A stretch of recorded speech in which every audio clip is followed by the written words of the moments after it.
Today we are here at Kibarani School for the Deaf for a weekend boot camp. We are here today to celebrate the climax of STEM activities in Coast Region. We have gathered about 13 schools and over 400 girls.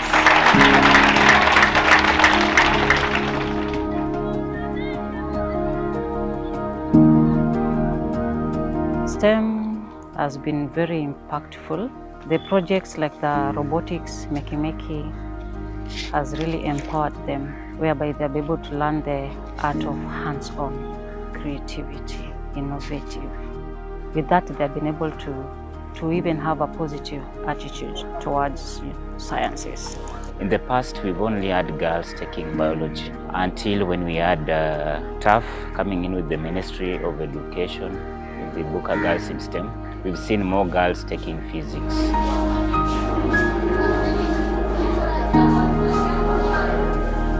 The journey has been good.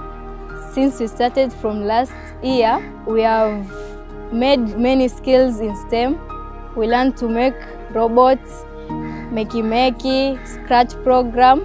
We've taught the girls coding, and they have been able to come up with various projects.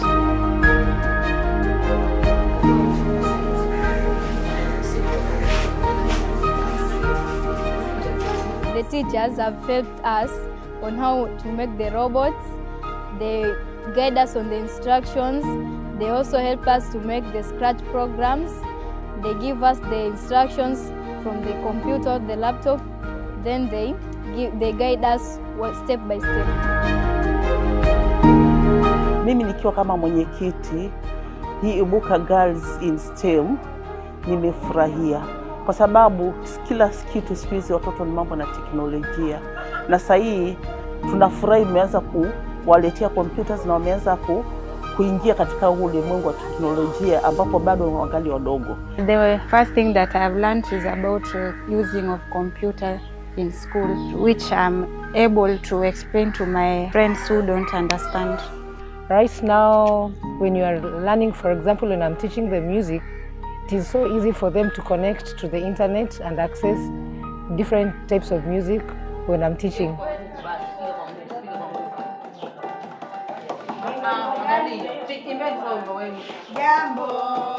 Jambo bwana, habari gani? Nzuri sana. So it has made it easy for them to access technology, and it is incorporated in their learning, which makes everything easy.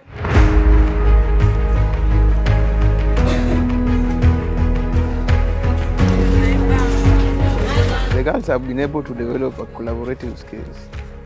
Like now they can work together towards achieving a certain goal.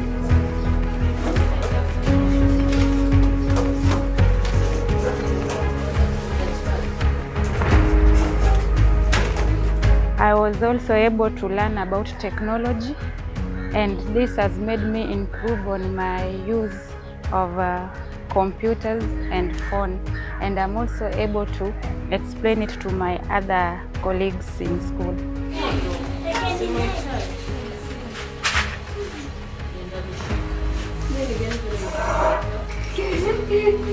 For us, maybe, at first before STEM was introduced, sciences were difficult, but now we can see science are easy if we can learn how to make robots and Scratch. Why chemistry and mathematics can it be hard for us? We have a STEM club which meets twice a month for 1 or 2 logistics, but the trainings happen weekly. I think working about education has helped me learn more about Scratch, about Isoma robots, and all other related activities with the computer.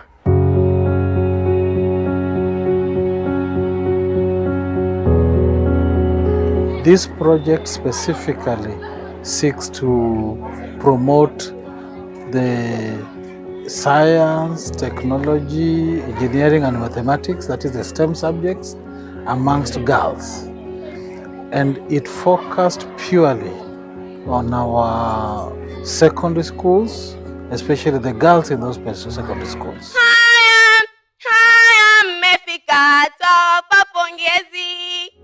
We celebrate the impact of STEM activities.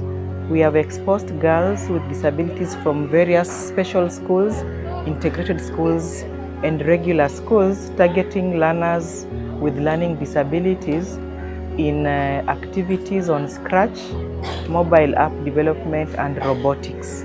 Even though we are visually impaired, the laptops and computers which we use are placed with jaws, which helps us to listen and hear the instructions which are given for us to make the programs.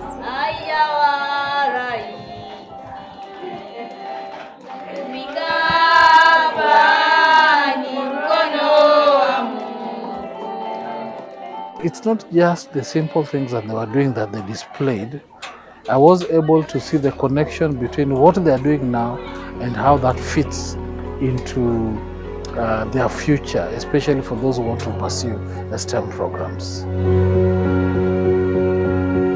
During the boot camps, we normally have mentorship sessions for girls with disabilities. And during the mentorship sessions, our objectives is to build confidence of these girls, breaking social barriers, and to help building their agencies. In addition to our mentorship, we distribute dignity kits to these girls, which contain sanitary towels, soap, and toothpaste. This is to help maintain their menstrual health and hygiene. And in this area, most of our students actually drop out of school during their menstrual days because of the inability to access sanitary towels or end up using unhygienic clothes. And the success stories we've gathered is that our dignity kits have helped in retaining our girls in school and maintaining menstrual health and hygiene. And because of this, we thank the Action Foundation for its continuous support.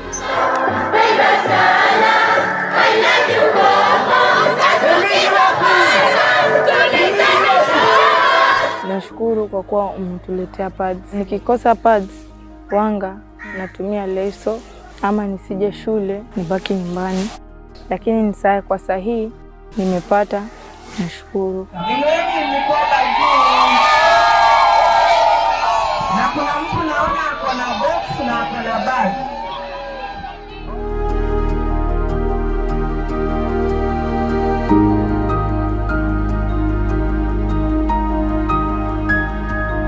So I'm happy that we are being given sanitary towels.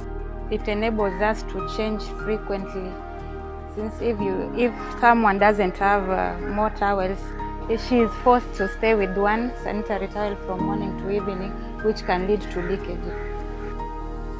When the Action Foundation approached the ministry with the concept or the idea of this intervention, it was decided that the Directorate of Special Needs Education was best placed to work with the Action Foundation in terms of identifying the different schools, identifying the learners, and mobilizing the schools so that they are able to participate in this program. The girls are mentored, the girls are educated to enjoy, to know their rights, and get to know that they can achieve something despite not just in the science world, but even getting to know about themselves, the self-confidence.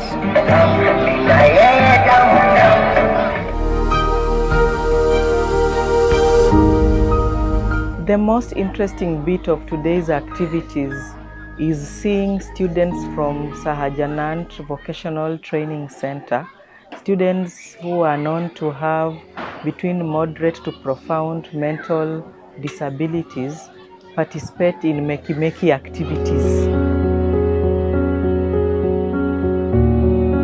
The Ministry of Education has a policy on STEM mentorship programs, and it is out of this policy that the ministry is insisting on enhancing STEM career uptake for girls with disabilities and even students in the regular institutions.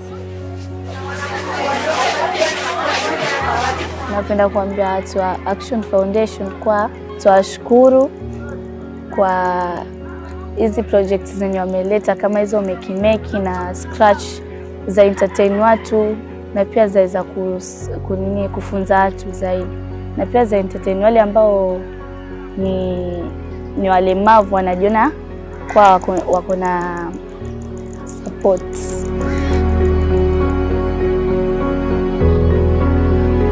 So what I can say about STEM is that I liked it, and I would like for us to continue practicing it with the help of the teachers.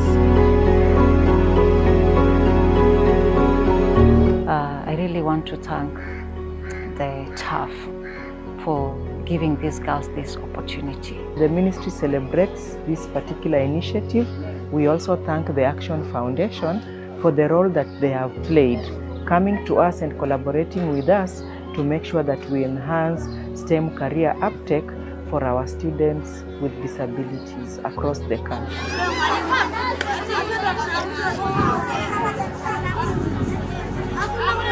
We are not the same way when the STEM programs and the laptops and the JAWS were not introduced for us. We have now changed attitude, skills, creativity, everything has changed. Thank you to the Action Foundation. We've learned a lot and our kids have benefited a lot. We appreciate, thank you so much. We will wish to acknowledge and thank the Action Foundation for their impact and support, for their facilities and bringing the program to our school. The girl with a disability is a hungry girl for education, mentorship and progress, and we should not ignore that.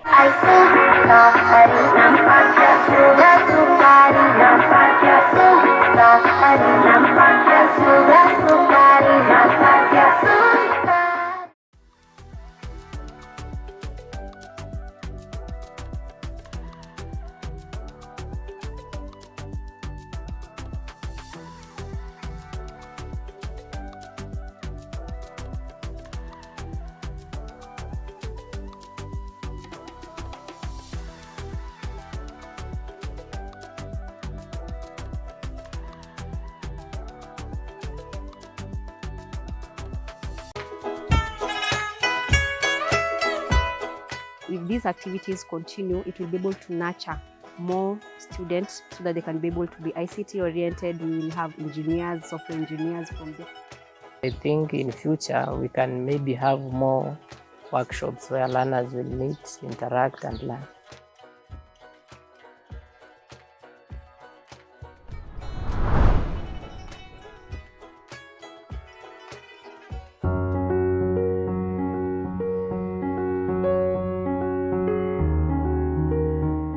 I'm sure that we will have a very good time.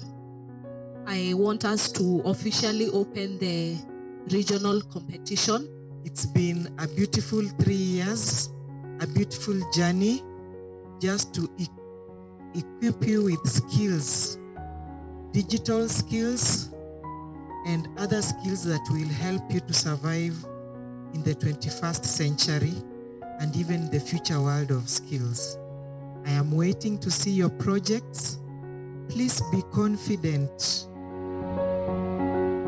The future for girls with disabilities and all girls, it is bright, and that is why we are preparing you to be global citizens.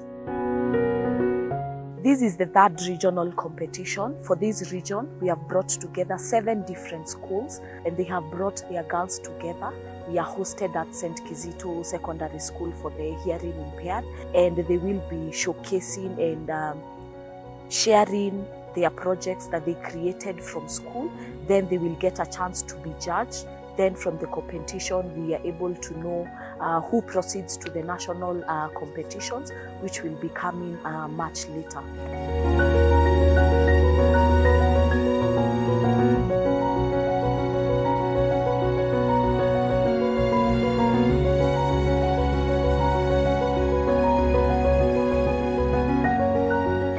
Maybe I want to advise on how to clean water, how to help the health of people. When Ibuka just came, we were raw, we were green, and then this journey of making the girls to love STEM, to be able to be partakers of STEM activities, assembling all that, like it's been a journey.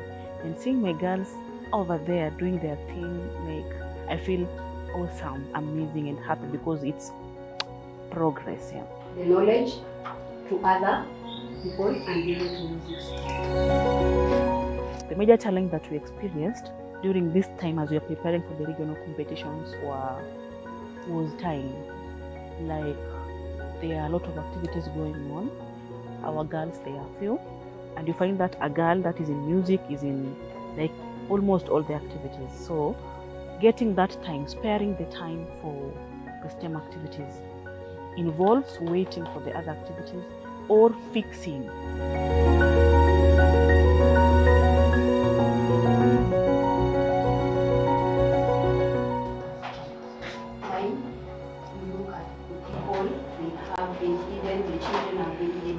Children have been hidden, same as some people have.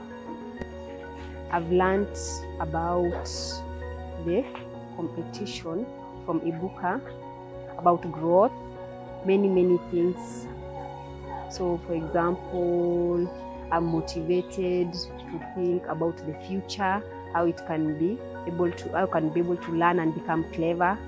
Then how the competition gives each one of us different things and focuses on persons with disability, the STEM, and other different things that have been made. And I feel that I love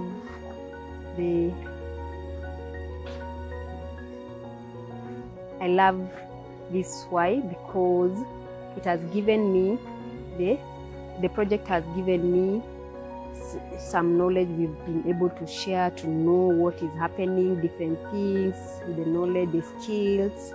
So thank you for that.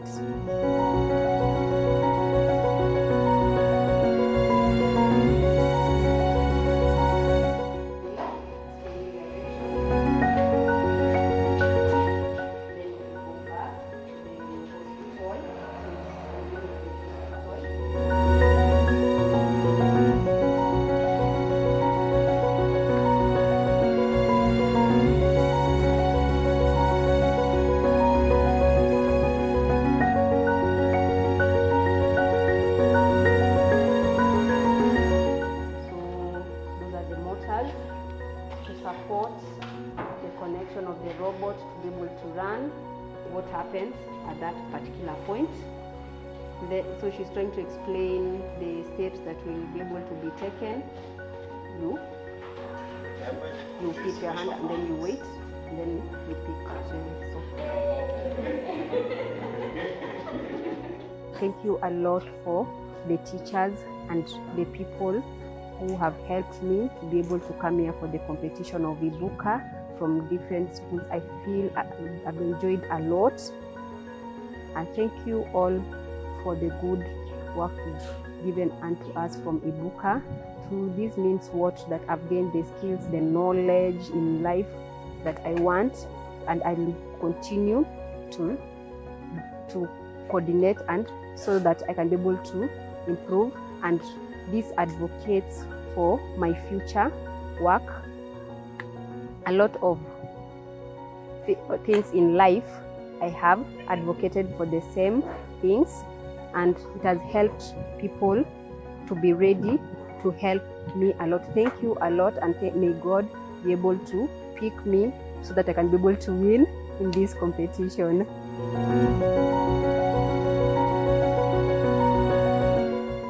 For this regional competition, I've seen a lot of dedication from the schools, from the teachers, and also from the students, given that this activity has happened in second term, and second term is a very busy term for the Kenyan school calendar. I'm really appreciating the dedication that the teachers have shown just to support the students, and also to the students for rising up to the occasion and working on projects that will be judged at this competition.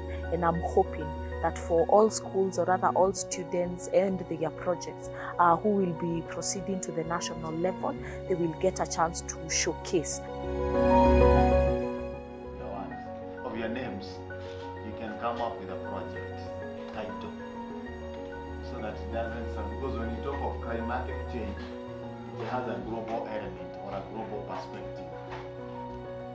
The one word I can use to describe this, I can say it is fantastic, in that seeing the learners with disabilities competing and interacting, I think is one thing that one should be happy about. The journey of making the projects to this juncture, I can say it was hectic and enjoyable. Such activities should be inclusive for learners with disabilities, because I think it gives them a platform not only for competing but also for interaction. It also gives them the confidence which I think they need in the outside world. I never expected my students to be able to present the project, but they have really shown me that they are able to come up with a project, they can maneuver around, and that's why I'm very excited and really motivated on the ICT impact on the students. The process wasn't easy. The project was to focus on the SDGs. So I was wondering, how will I first teach these students to understand what is SDGs, and then give them the work to go and research in their community so that they can be able to relate. Okay, the first thing is patience. That's the first thing I've really learned, although I'm still learning, because sometimes you're pushed to the wall, and also sometimes you expect this is what they're supposed to do, and some students, they just say, this is not what you want.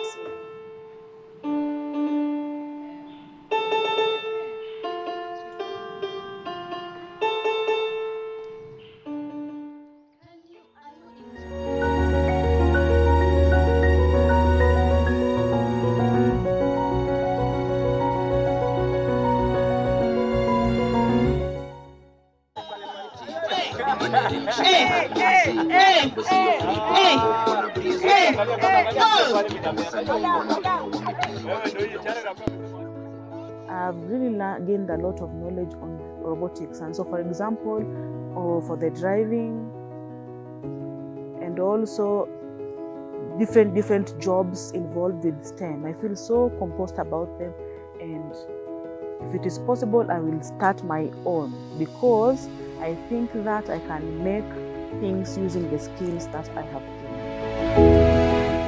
Other things that the girls have learned during the competition, we have met with different schools. They came here for the competition, so the future is good. I wish this competition to continue a lot so that I can be able to enjoy and always introduce it on time, and so that I can be able to always remain smart. Thank you.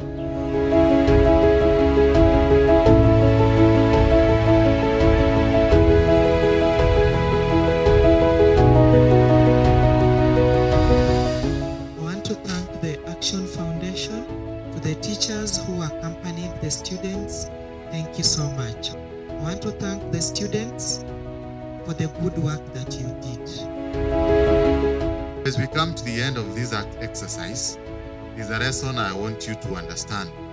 That if you want things done, you must get them started. If you want to participate in a competition, you must come up with an idea, start a project, be guided, and then you are able to move on.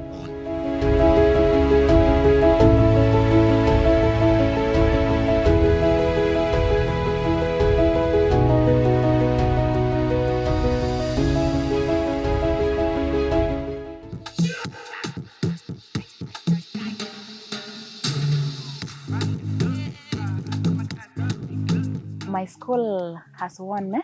I'm so happy about it. In fact, my girls have been practicing 3 times a week.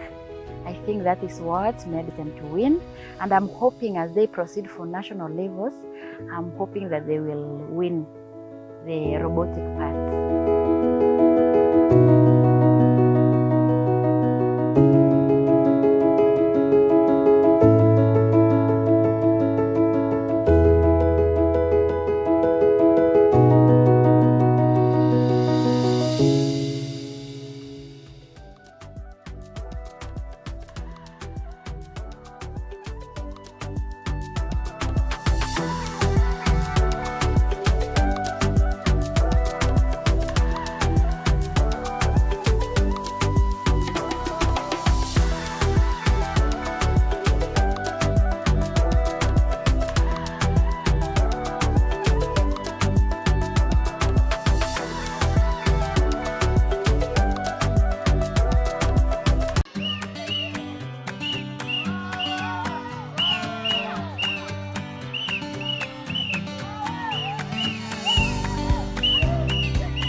We are here today to celebrate the International Play Day. And we understand that this is a day that is the one of a kind. We are here on invitation by the Longitudinal Special School in partnership with Action Foundation. I'm extremely excited to be part of this event. It's a really unique event that really creates another environment, particularly for the children with special needs, who composes our big population in the Longitudinal Special School.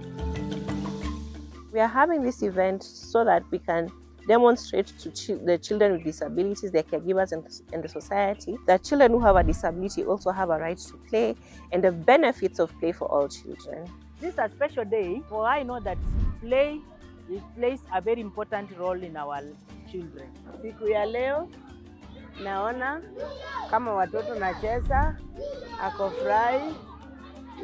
Mimi pia niliona kama mtoto yangu na furahi, nacheza, hii mradi naona kama ni sawa. What I know, play is therapy.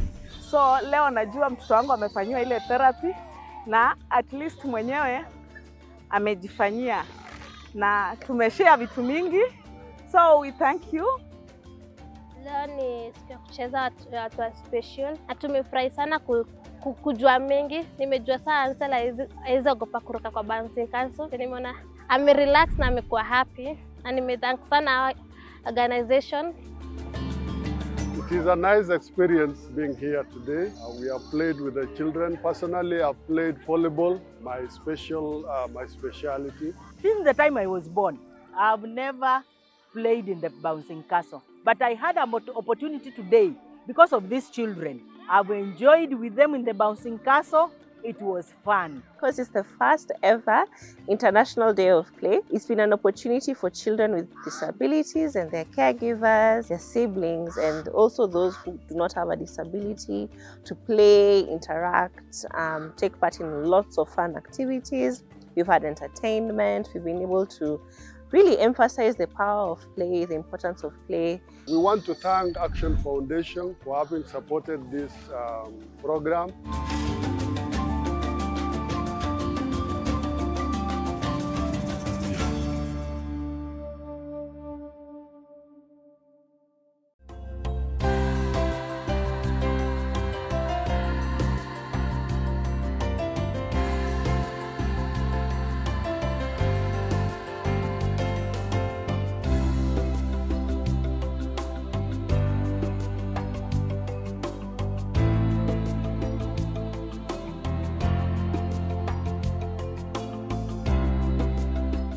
I am Maria Omare, the founder and executive director of the Action Foundation.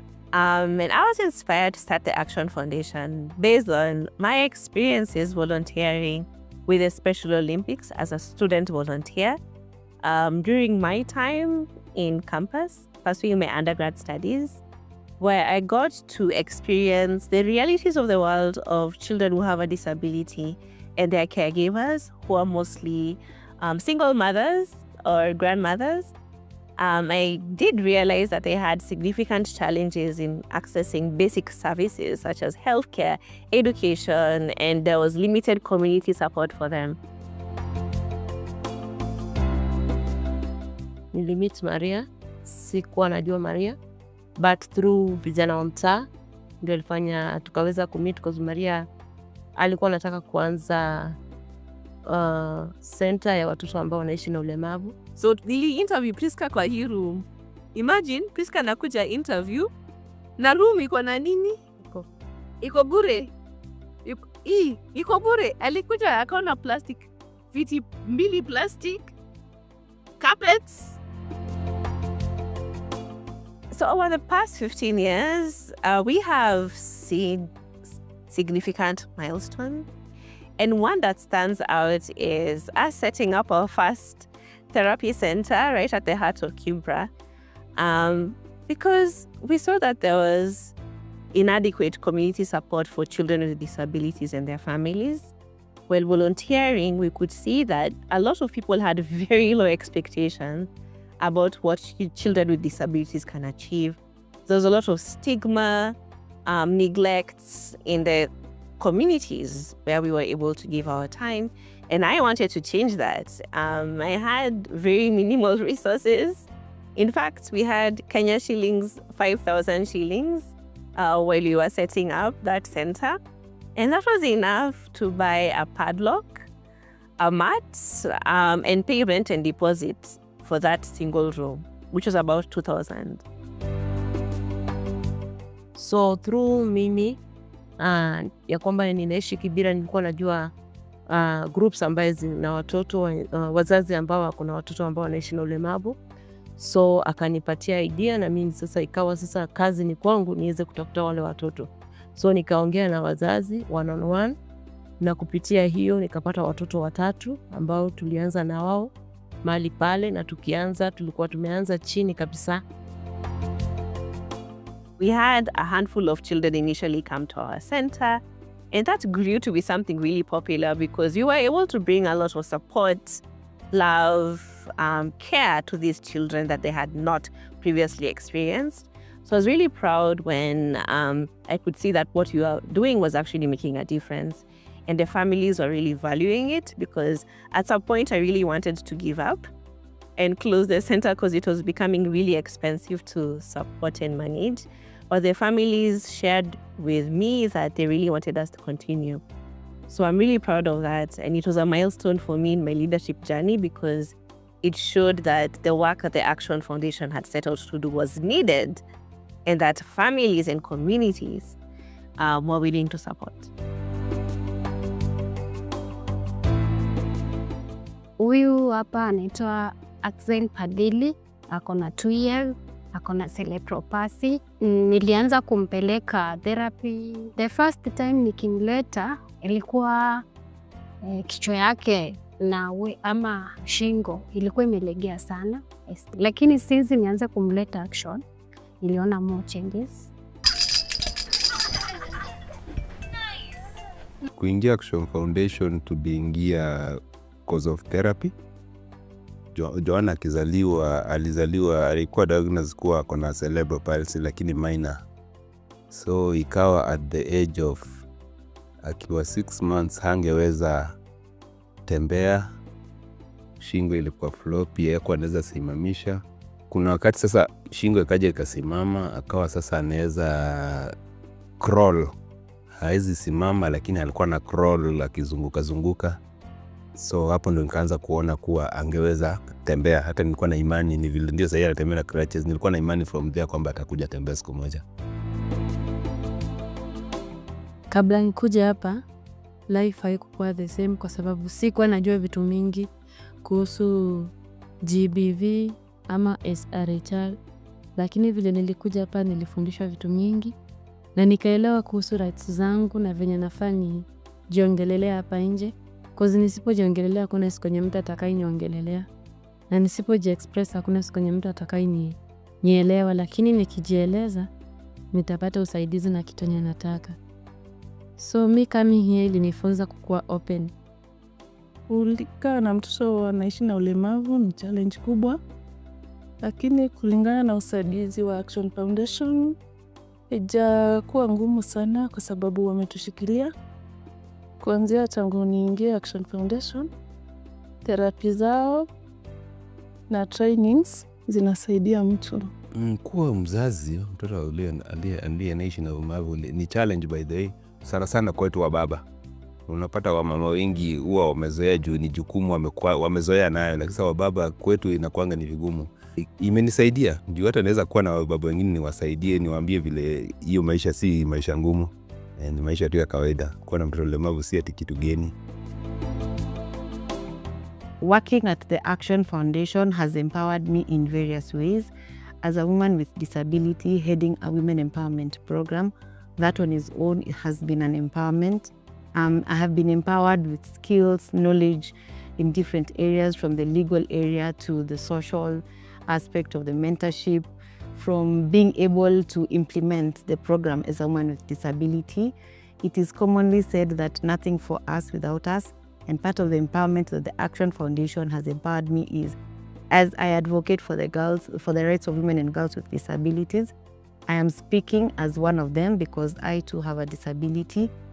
the community has been empowered in seeing as a form of encouragement, because once they see a woman with disability heading a program or working at the Action Foundation, it is giving them hope that in educating a girl with disability, there is future for this girl, that she will also get employment and also get to soar high thanks to the support and empowerment they have received at the Action Foundation.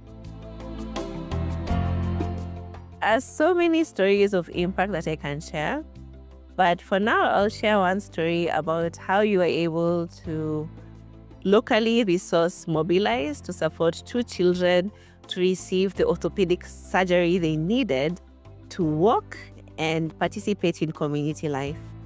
So the year was 2013, and we found out from a visiting doctor in our therapy center that there is a hospital called Kijabe Hospital that offers orthopedic surgery through Cure International.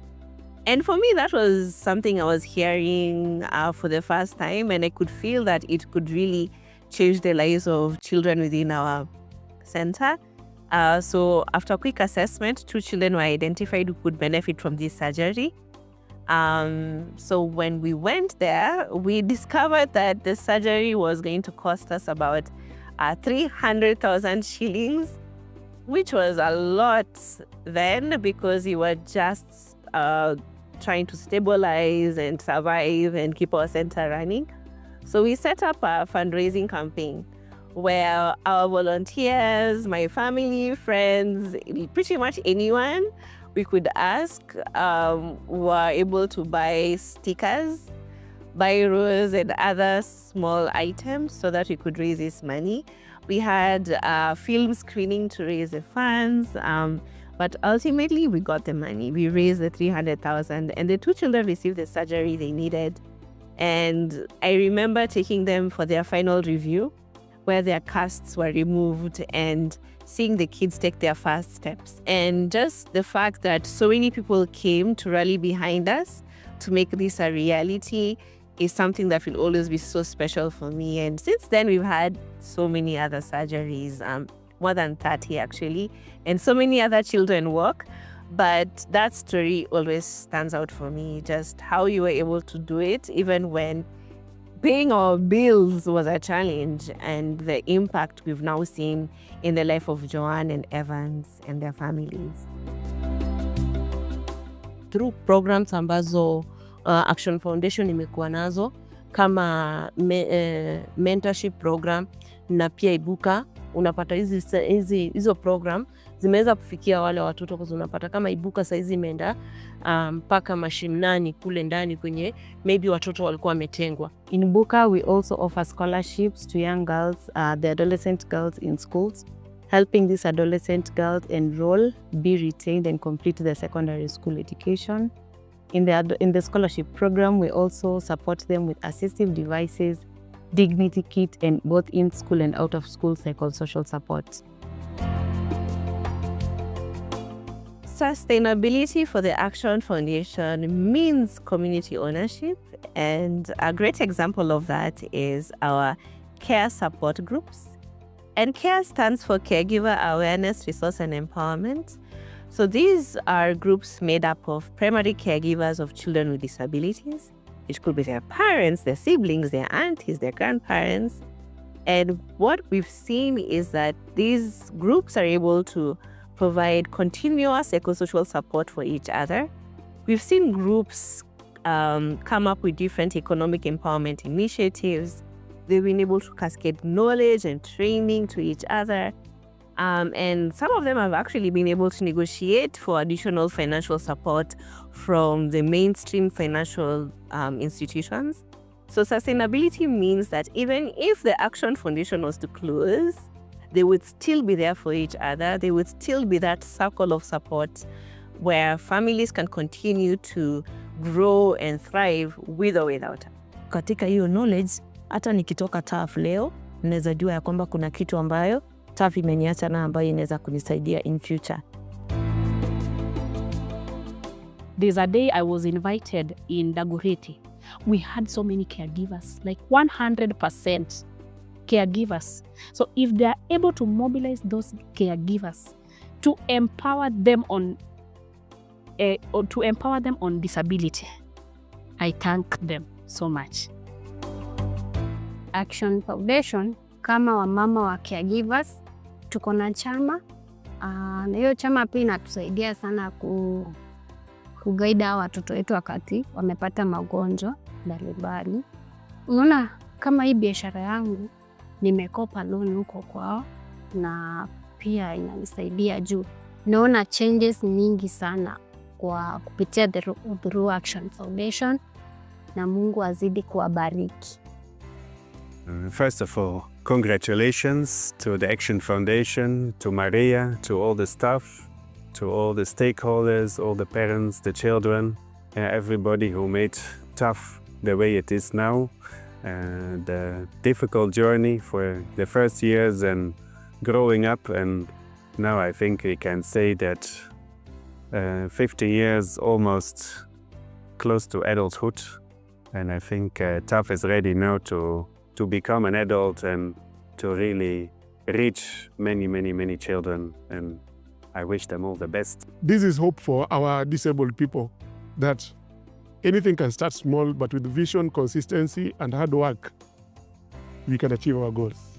Our work at the Action Foundation will be complete when every community in Kenya is a safe space for boys, girls, and young people who have a disability, where they can thrive in health from right when they are born, where they can learn without limits with teachers who are well prepared to meet their unique needs, and where they can live without discrimination and violence.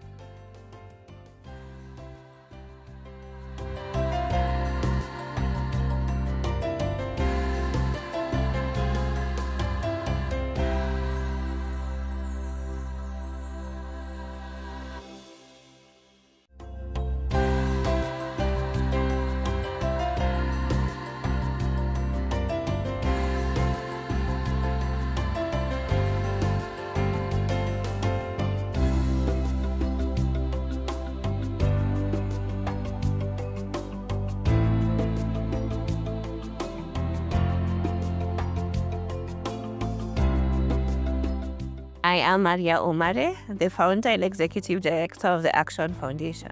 And I was inspired to start the Action Foundation based on my experiences volunteering with the Special Olympics as a student volunteer during my time in campus, pursuing my undergrad studies, where I got to experience the realities of the world of children who have a disability and their caregivers, who are mostly single mothers or grandmothers. I did realize that they had significant challenges in accessing basic services such as healthcare, education, and there was limited community support for them. Nilimit Maria, sikuwa najua Maria, but through vijana wa mtaa ndio alifanya tukaweza kumit, because Maria alikuwa anataka kuanza center ya watoto ambao wanaishi na ulemavu. So nili interview Priska kwa hii room. Imagine Priska nakuja interview na room iko na nini? Iko bure. Iko bure. Alikuja akaona plastic, viti 2 plastic, carpets. So over the past 15 years, we have seen significant milestones. And one that stands out is us setting up our first therapy center right at the heart of Kibra, because we saw that there was inadequate community support for children with disabilities and their families. While volunteering, we could see that a lot of people had very low expectations about what children with disabilities can achieve. There's a lot of stigma, neglect in the communities where we were able to give our time, and I wanted to change that. I had very minimal resources. In fact, we had Kenya shillings, 5,000 shillings while we were setting up that center, and that was enough to buy a padlock, a mat, and pay rent and deposit for that single room. which was about 2000. So through mimi ya kwamba ninaishi Kibira, nilikuwa najua groups ambaye zina watoto wazazi ambao wako na watoto ambao wanaishi na ulemavu. So akanipatia idea na mimi sasa ikawa sasa kazi ni kwangu niweze kutafuta wale watoto. So nikaongea na wazazi one on one, na kupitia hiyo nikapata watoto 3 ambao tulianza na wao mahali pale, na tulikuwa tumeanza chini kabisa. We had a handful of children initially come to our center, and that grew to be something really popular because you were able to bring a lot of support, love, care to these children that they had not previously experienced. So I was really proud when I could see that what you are doing was actually making a difference. And the families were really valuing it, because at some point I really wanted to give up and close the center because it was becoming really expensive to support and manage. But the families shared with me that they really wanted us to continue. So I'm really proud of that. And it was a milestone for me in my leadership journey, because it showed that the work that the Action Foundation had set out to do was needed, and that families and communities were willing to support. Huyu hapa anaitwa Axel Padili, ako na 2 years, ako na cerebral palsy. Nilianza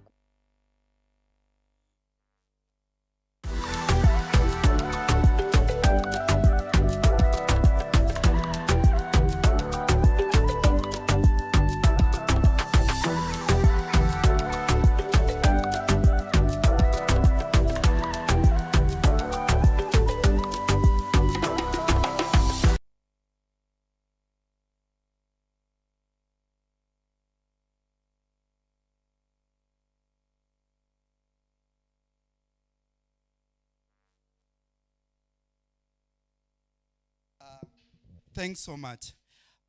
We just want to start with a round of introduction. And here we want to start with the Ministry of Education and the related agencies. And for that, I'll call upon Madam Sheila just to introduce a team from the ministry. And oh wow, but you can introduce any members of the technical working group that are present here. Good morning, ladies and gentlemen. I honor all the representation in the house because I may not know everyone, but I'm happy to be here. And thank you, Action Foundation, for this. My name is Sheila Luta Muholi from Ministry of Education Headquarters, Nairobi. I'm a Deputy Director of Education in the Directorate of Special Needs Education. And I also work with TAF, coordinating a few interventions for our learners and trainees with disabilities. And in one of the programs, I have a team that I lead and I work together with, and I would request that they stand up. I will introduce MOE when they come in. Most of them are still on the way. But the technical working group for the inclusive education and play-based learning agenda, kindly stand up. Munaweza. Daktari. Kindly stand up, yes. Don't doubt, Daktari. Yeah, so I'd like them to introduce themselves. And I'd like to say that this team is such a powerful team. And in the discussions that will come after this introduction, you will realize why I'm saying it's such a powerful team. It is a well-consolidated team from the government and its other agencies, SAGAs, university, and other education stakeholders. So I don't know where the microphone is. Yeah, kindly start. Thank you so much. Thank you very much. Asante sana, Madam Sheila. Yes, good morning all. For those who haven't talked, Happy New Year. Good. My name is Bernard Karaoke, supporting an NGO called Light for the World, Kenya. as a disability inclusion facilitator on matters to do with disability inclusion and inclusive programming. Pleasure to have met you, and we are going to interact more. Thank you very much. Good morning. Good morning once again. My name is Aranzwili Mwendwa, lecturer from IECE, Department of Research and Innovation. Thank you. Good morning, everyone. I'm Nelly Otube from Kenyatta University. I'm a teacher trainer in special needs education, but I'm working with TAF in this longitudinal study. I've worked with them before in other interventions in the past, and I'm happy to be here. Thank you.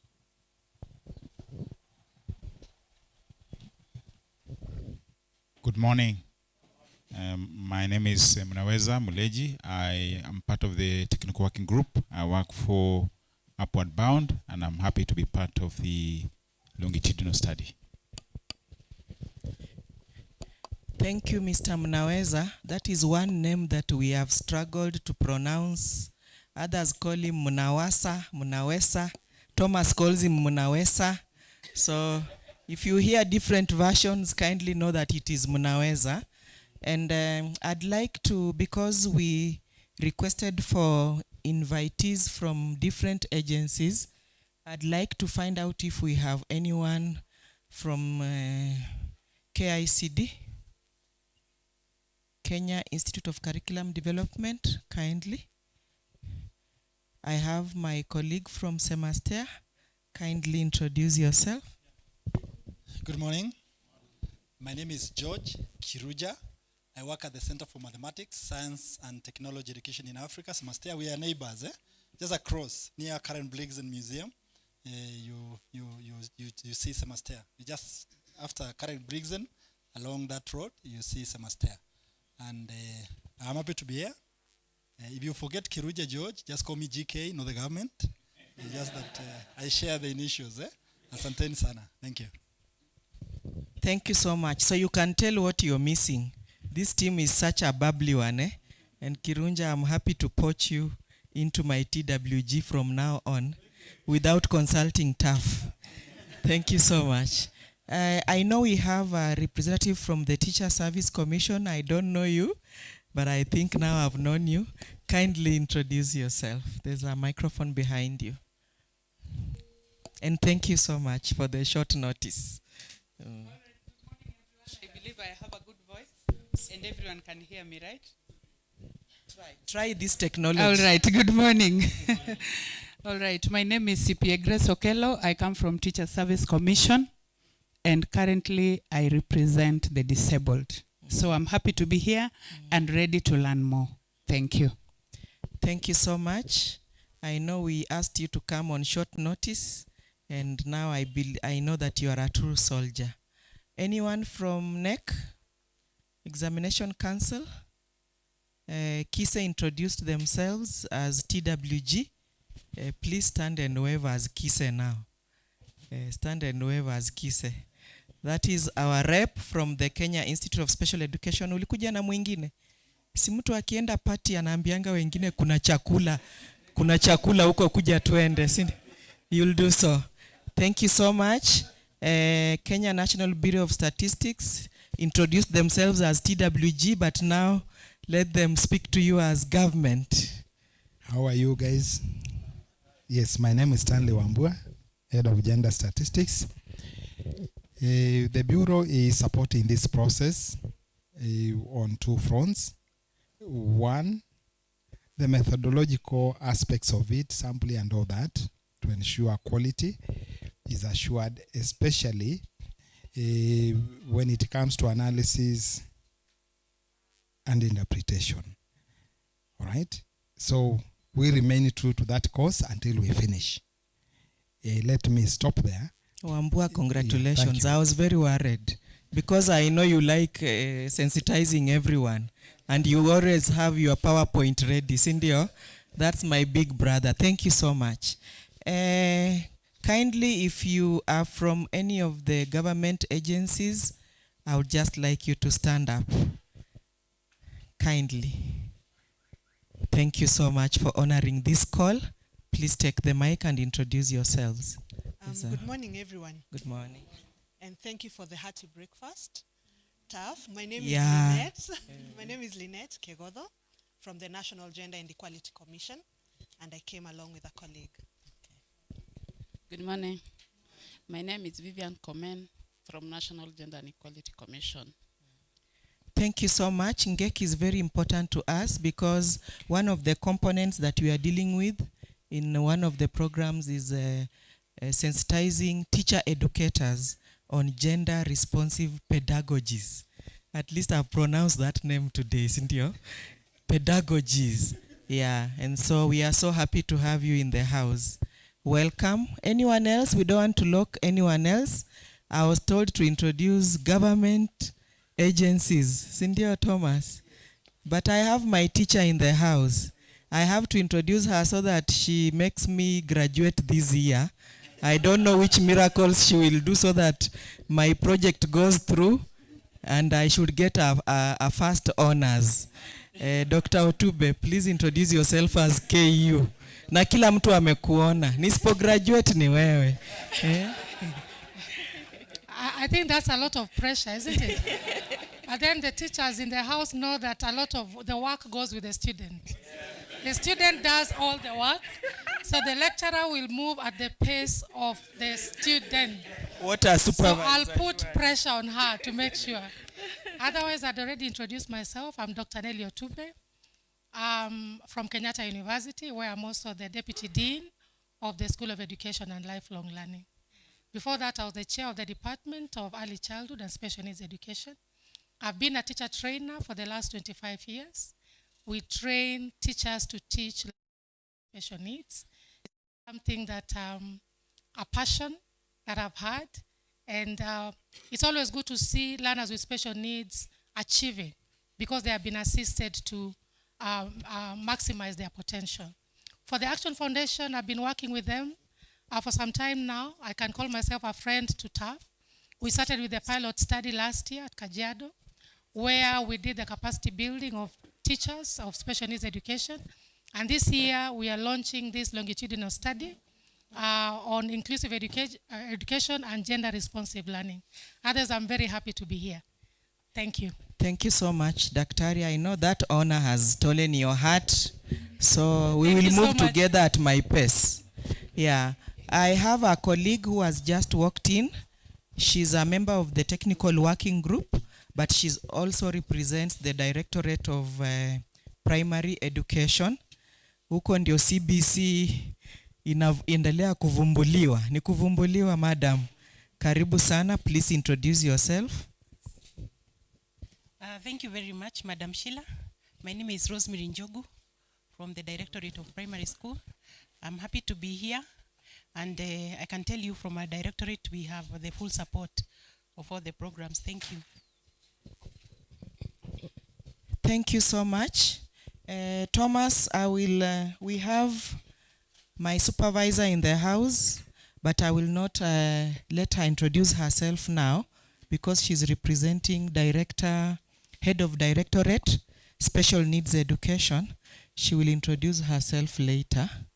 Ukiona tu msichana mrembo mweupe ameingia hapa ndani, ujue ni yeye na usimwangalie sana. Asante. Over to you, Thomas. Thanks so much, Sheila. She has done better. Tumpatie moja ya polopiat. The polopiat goes, let's go. Thanks so much, Sheila. I always love the humor. Yeah, good. And she has talked of, Sheila, you should know that men, we have got issues with color, but we know brown girls and dark ones. Yes, that one we don't struggle. Yeah, thanks so much, Sheila. Let me also take this opportunity to introduce our the partners, that is from the non-governmental organizations. Those that are present, kindly just stand so that we recognize you. Yes, I know CBM is in the house, and Usawa. Good. Okay. Good morning. I'm David Munyendo, and I'm the country director for CBM, Christian Blind Mission. We're not blind, we open eyes. And I can say that one later. Thank you. Yes, still we have a representative from the Light of the World. Yes, you can just stand, but let her introduce herself. Good morning, everyone. I'm Faith Atieno from Musawa Agenda.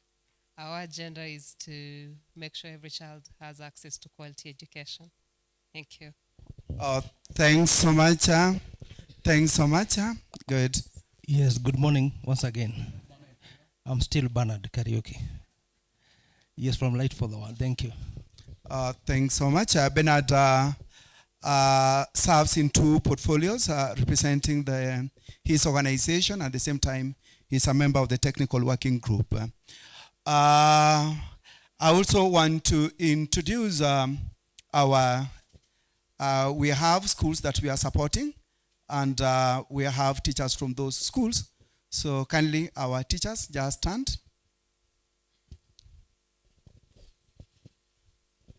Thanks so much. Praise God. My name is Teacher Flavia. I'm a teacher at Jamietu in Kibera, and I'm also a student at KU pursuing special education. Thank you, Doctor. Thanks so much. God is good, and all the time. Thank you very much. My name is Durance Awor. I'm from Jamietu Educational Center. She's my colleague. Thanks so much. I think now that you have got so many teachers in the house, this is now, we declare this a staff room. Good. That is now the biasness with Dr. Tube being our head of institution. Good. We also have our caregivers with us. Our caregivers, and I've seen quite a good number. They are supporting our other program, sister program. Kindly just stand and introduce yourself. Good morning, everybody. My name is Rusi Wangari, a caregiver to a 2.5 years girl with cerebral palsy. And we are truly thankful for being here. And thank you very much. Thanks so much. Thanks so much. It's next, madam. Karibu sana. Good morning, everyone. My name's Faith Mj. I'm a caregiver to a daughter, 5 years old, and a tough. God bless you. Thanks so much. Good morning, everyone. I'm Verin with a son, 10 years, cerebral palsy, and I'm great to be here. Good. The presence of our caregivers is a clear evidence that we are a functional organization on matters disability. So thanks so much, our caregivers. In the house, we have a very special lady, and she has a very special task. And I know people might be asking about her presence in the house. So, Madam Njambi. Good morning, everybody. It's a pleasure to be here with you all today. Thank you for the invitation. So I will be your rapporteur for the day, so taking notes from the meetings, and I will be presenting the report to TAF when we are concluded. Thank you. Good. I think with that English, you know the kind of report that you expect. Huh? High-pitched report. Huh? Kali, I've seen some 2 caregivers here. Praise God. Praise God once more. My name is Lois Shisia. I'm a caregiver to this son, 2.5 years. He's called Calvin Kisia. Be blessed. Thanks so much. Yeah. Oh, wow. Good. Good to see you. Asifiwe. Amen. Bwana Yesu asifiwe. Kwa majina naitwa Ruth Muyonga. Mimi ni mzazi wa baby Ibzan Barak. Ako na miaka 3 na ako na CP. Mbarikiwe.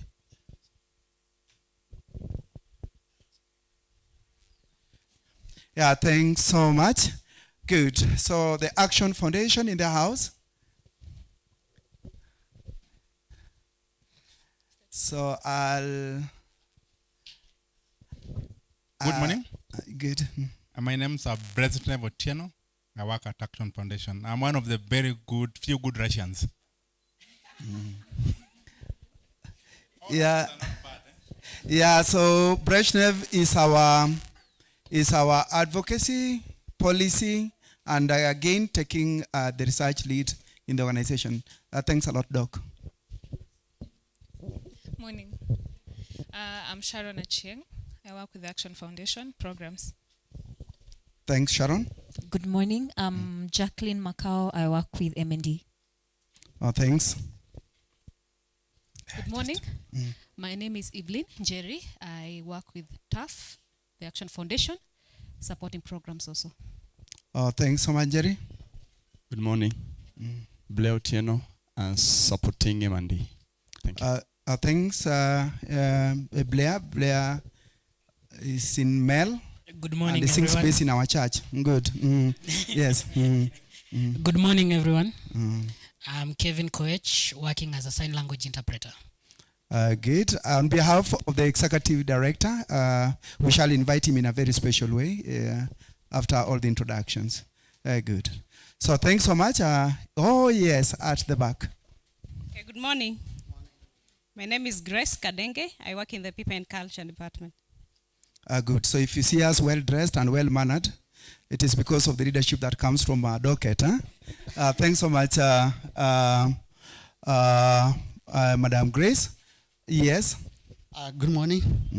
My name is Alex Kisianga. I support health systems strengthening with TAF. Good. Mr. Kisianga has a background in physiotherapy or those ones, Yeah, so if you have a bone problem, see him, Yeah, he's good with that, thanks so much, Thomas Oden. I'm in charge of inclusive education. Good. I can see Muna, and then we also have a consultant in the house. Oh, you can do it now in a very special way. Again. We want to give you a bit of attention today. Yes. Thank you. My name is Munaweza Muleji, as part of the technical working group and also working with the TAF on this assignment. Thanks so much. Behind there is our technical crew team. They can just say hi from behind. Let us just wave to the team. Those are our paparazzis in the house. Thanks so much. So I want to take this opportunity to invite Dr. Brezhnev. Want to outline the objectives of this activity and also just to start us off, and thereafter you'll be taking the remaining part of the program by introducing, immediately it's done, you will be introducing our executive director's office. Thanks so much.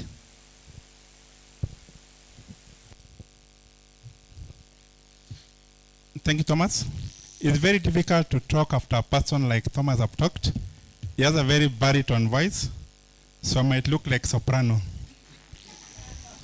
But I'll try my best. Lakini mimi si mtu wa soprano. Thank you. So I'll try to be very brief because of time. And just give a context of the study. Then, of course, why we are here. And it'll take less than 5 minutes. So starting off, just saying who we are as TAF. TAF is a NGO based in Kenya, working on disability. And our mission is very clear. It's about improving the quality of life and youth with disability through programs covering the entire life cycle, from year 0 all the way to adulthood. That is what we do. We work with all cohorts. And then, of course, secondly, our vision is ambitious. We not only want to work in Kenya, but we are seeing a fully inclusive Africa where children and youth with ability realize their maximum potential. We're really passionate about that. Then we've been existent for over 15 years, working in different programs, of course, with government, and then, of course, with other stakeholders. This is something we love doing. And our values basically around the word called excited. We see excellence as very key to our work. Everything we do, we want to ensure that you have a lot of excellence. Secondly, we are compassionate with the people we work with. That is very key for us. And then, of course, thirdly, around innovation, we want to take lead in testing ideas and see how they can be brought to scale so as to. Thank you.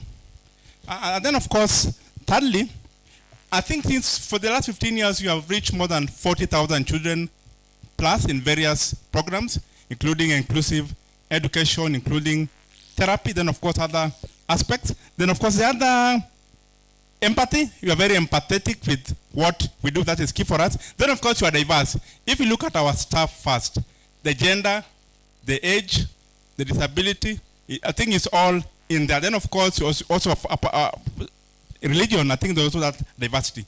Then of course the second thing that I want to point out is that our approach, we work in three main pillars. The first one is around service delivery.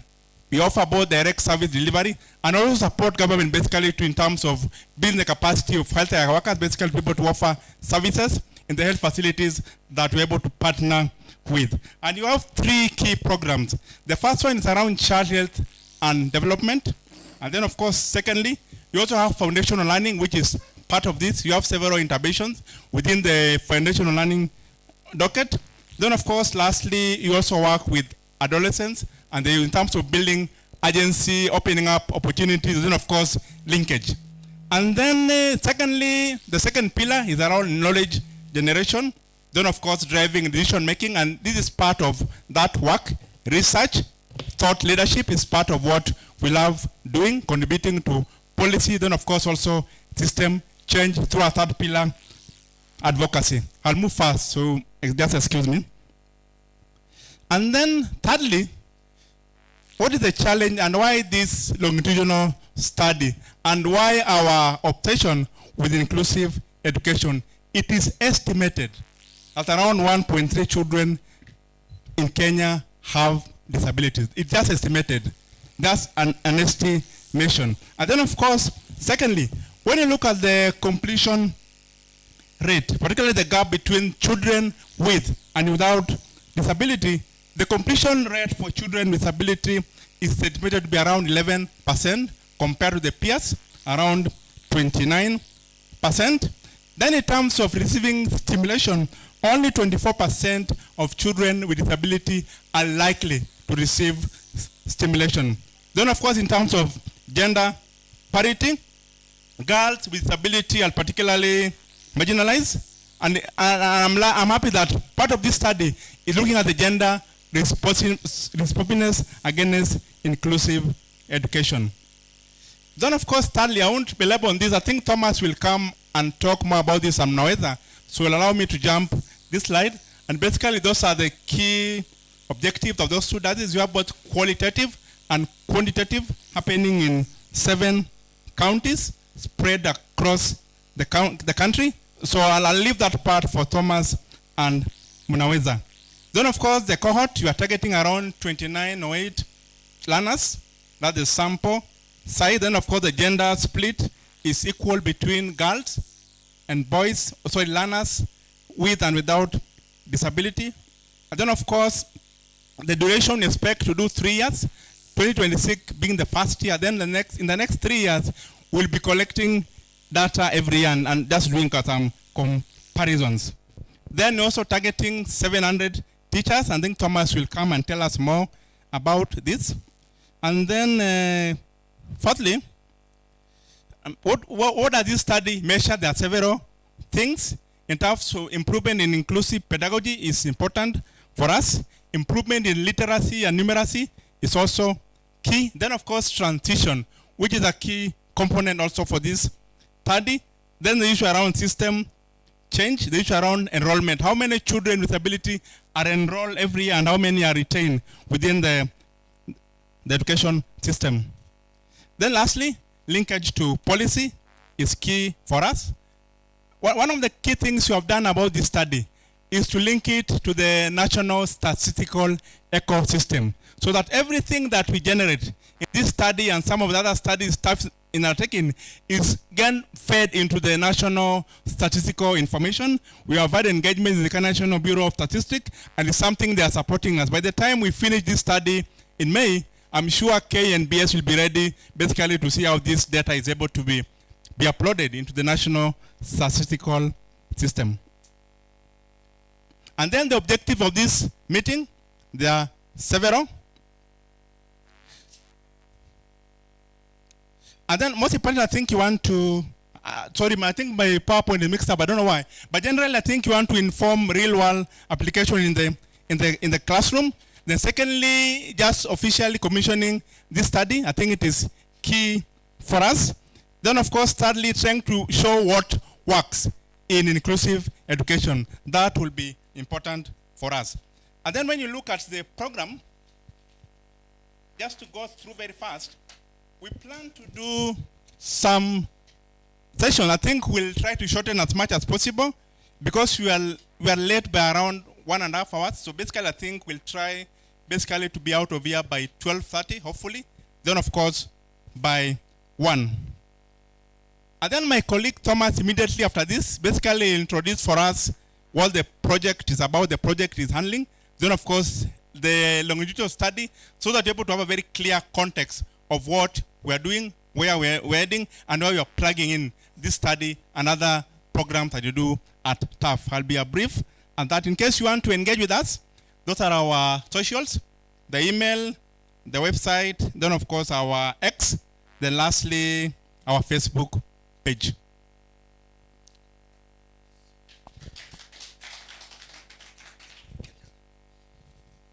Any question on the program? Plenary. In case you just have questions, you can raise them later. Good. Yeah. So we just have a group that have just come. I will give them an opportunity to introduce themselves. Just by show of hands. Oh, fine. It's okay. Good morning. I'm Jambo. My name is Nzioka John Zomo, Daktari, from the National Gender and Equality Commission. Thank you. Good morning, everyone. My name is Edwin Kishovi. I'm a program officer from the National Gender and Equality Commission. Thank you. Thanks so much.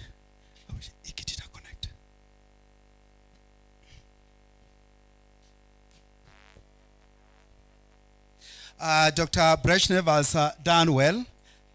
Quite a good number of people struggle with this name. I'm one of those people because it has ZH or a J. Yeah, so where I come from, we don't take Sh very seriously. Good. So thanks a lot, Brezhnev. It deserves better. Can we get him a couple of years? Just one. Thanks so much.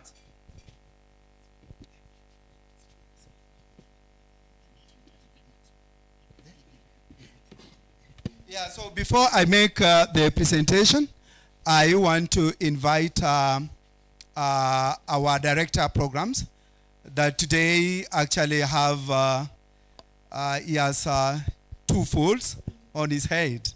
He's also representing the executive director. Karibu, Stephen.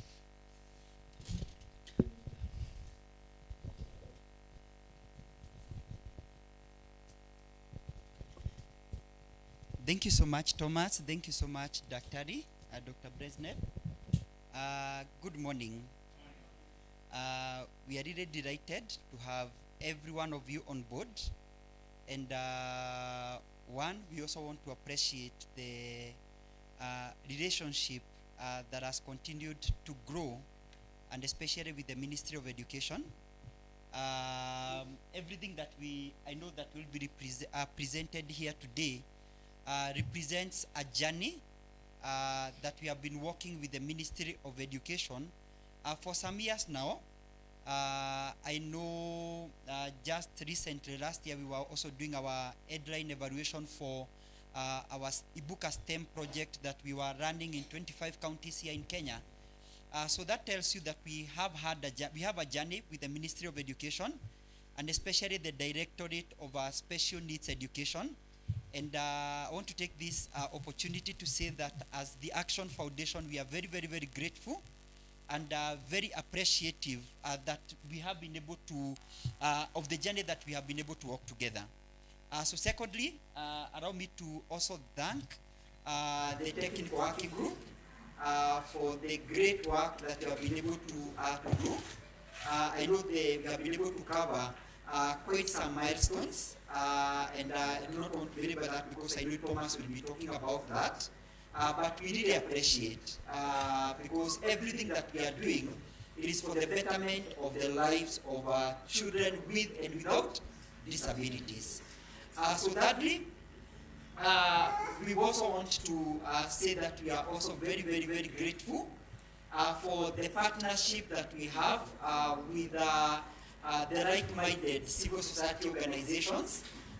We have Right for the World here, we have CBM, we have Usawa Agenda, we have GEC, and I know there are other civil society organizations that may be joining us as we continue our discussions today. But we are very, very, very grateful, and we look forward to strengthening our collaboration together. Also allow me to thank our caregivers, and I'll be saying why. The reason as to why we have them here on board, and it's because they are the ones who have been able to push us over time for us to be able to begin to think of how we can ensure that children with and without disabilities are looked at with the same lens. Are we together? And I'll give a journey, just a small journey. When we, a few years ago, we again approached the Ministry of Education, DSNE to be specific, because we have some centers that we have in Nairobi, and we had some challenges, because one of the challenges that we were facing is, after these children who have different kinds of disabilities, some cerebral palsy, some are autistic, different kinds of disabilities, we realized that then, after they received therapy services, that we were losing them through the cracks. And we thought of, what is it that we are missing? And we realized that then, there's a gap on school readiness. Most of our parents at home do not have ideas of how they can be able to support their children, or rather prepare them for them to be able to go to school. And with that, that became one of our projects that we have been doing with the ministry. And we developed a home-based learning toolkit. And the home-based learning toolkit, we were able to test it in 800 households in both Nairobi, Kajiado, and Machakos. And the results are very, very, very, very amazing.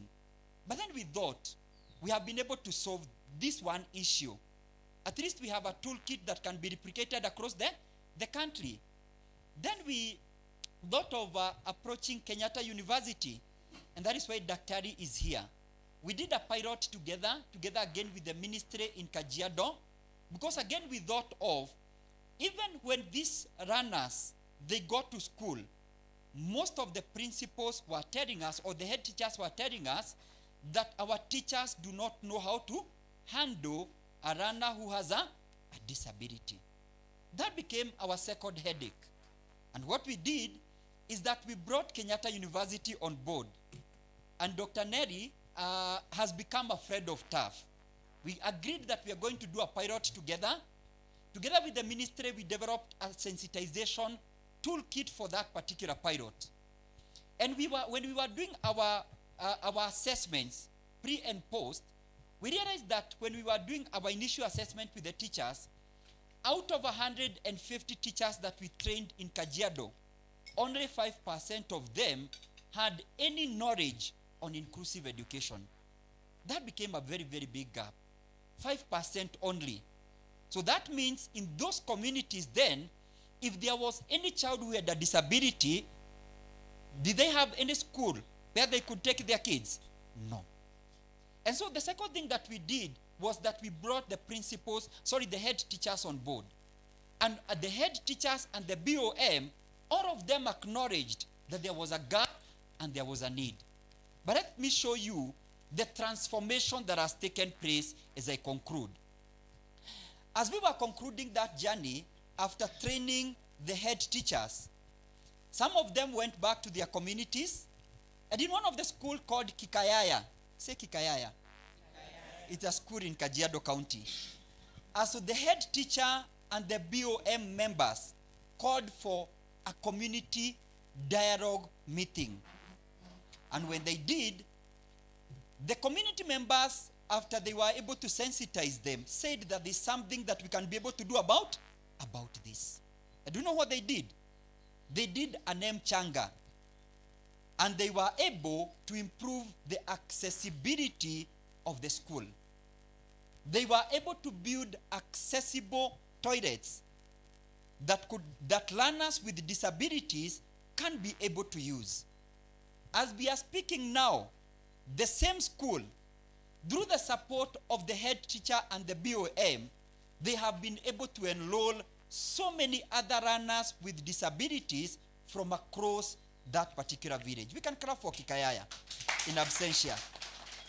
And that is what we are thinking of. Even as we are seated here to discuss about the longitudinal journey, the longitudinal study, what we have as the picture, and I believe that is the same picture you have, is that it is possible for us together to be able to transform the education systems in Kenya. And for us, I'm not saying that it is not transformed, but transforming, including the community mindsets, so that a learner who has a disability, it does not matter where they are. They could be in a place like Kikayaya, of which I know most of you are asking, you're asking yourself, what is this? Where is this Kikayaya? It is in Kaputai North in Kajiado. There are so many other learners in those communities that we are thinking of. What if in every pre-primary and primary schools, what if all the teachers were trained on inclusive education? The question that we are asking is, what if every head teacher and every BOM member became a champion of inclusive education? What if all civil society organizations, even us who are seated here, we could begin to speak and begin to push the same agenda? That the same efforts we have for children without disabilities, that we could bring the same energy for learners with disabilities, so that the child that is there, we can begin to build a future for them.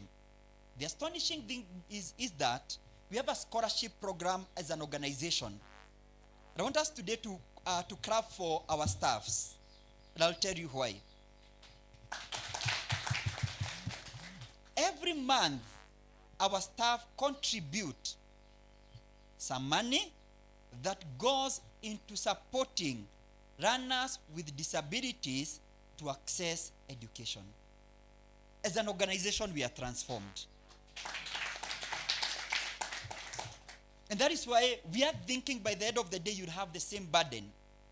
But the reason as to why I've mentioned that, it is because sometimes the community thinks that the journey of a child who has a disability, community sometimes they think that that journey ended when they gave birth to that child. But the astonishing thing is, last year, one of our scholars got a B minor. We had a scholar who got a C plus. Our STEM initiative across 25 county is a proof that every learner who has a disability can do better than actually some learners without disabilities. And I would invite you to go to our YouTube channel and get to see some of our videos. So having highlighted that, receive our greetings from our Executive Director, Madam Maria Omare, who has been able to transfer this burden and this passion to all of us. She, in her sleep, she thinks about children with disabilities. When she wakes up, the first question she will ask you is, did they open up the center today? Did children receive appropriate services? Sometimes she will wake up and she will ask you, how many learners in Kajiado are not able to access education for lack of assistive devices. That is Maria for you. And I want us to clap for her in absentia. As I conclude, I want you to allow me also to clap for Madam Shida for her passion. I don't know whether you have interacted with Madam Shida. Please do after this. She's very, very, very passionate about what she does. And I do not want to say that because I know the ministry colleagues are here. But I know Madam Shida, part of her work, she works for the Action Foundation Kidogo, Ministry Kidogo, so she's one of us. And she has been part of TAF for many years, part of the design of some of the projects that we do. So that tells you that us and the ministry, we are one and the same thing. We are pushing the same agenda. And around me at this juncture, to invite our guest of honor, having said those few remarks, to come and give her remarks. Karibu, madam.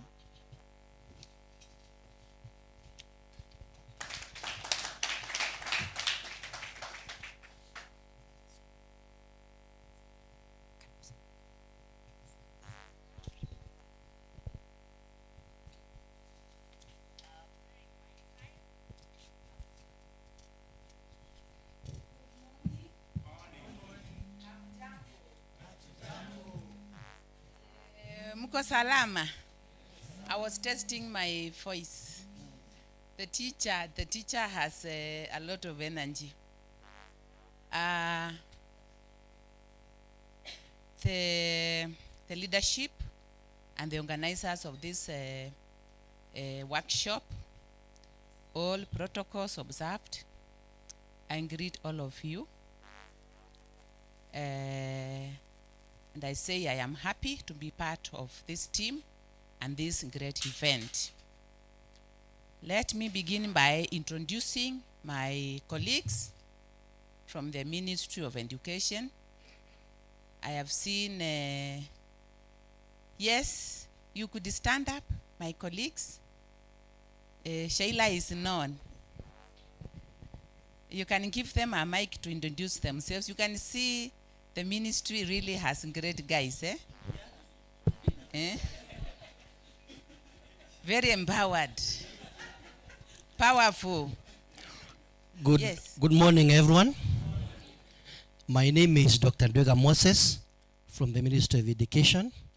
We work with Shira and the guest of honor. But I'm in the Directorate of Kenya Education Information Management System, where we manage the data of your kids, your subject that you are talking about today. Thank you very much. Thank you.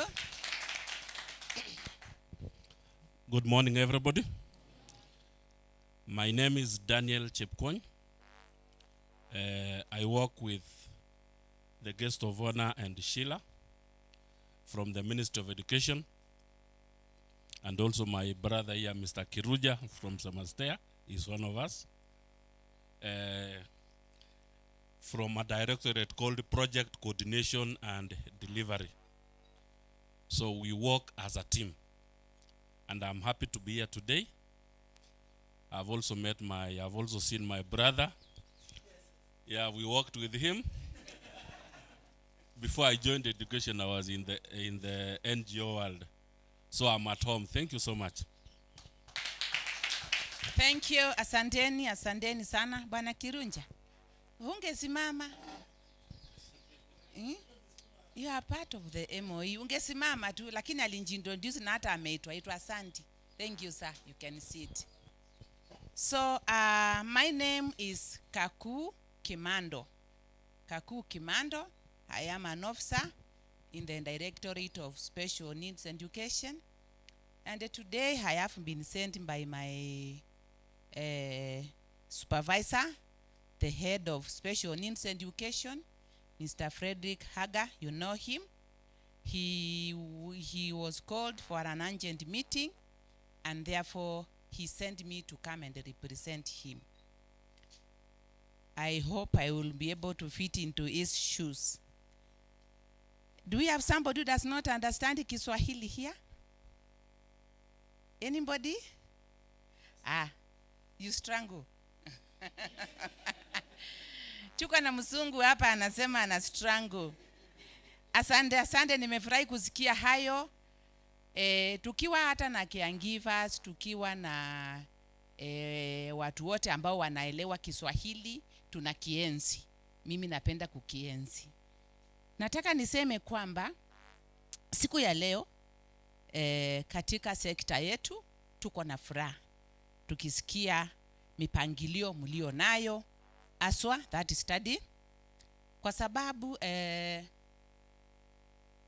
juhudi yoyote ile ambayo imeongezwa kuweza kuimarisha masilahi ama maswala ya wale wanafunzi ambao wako na ulemavu, tunasema alhamdulillah.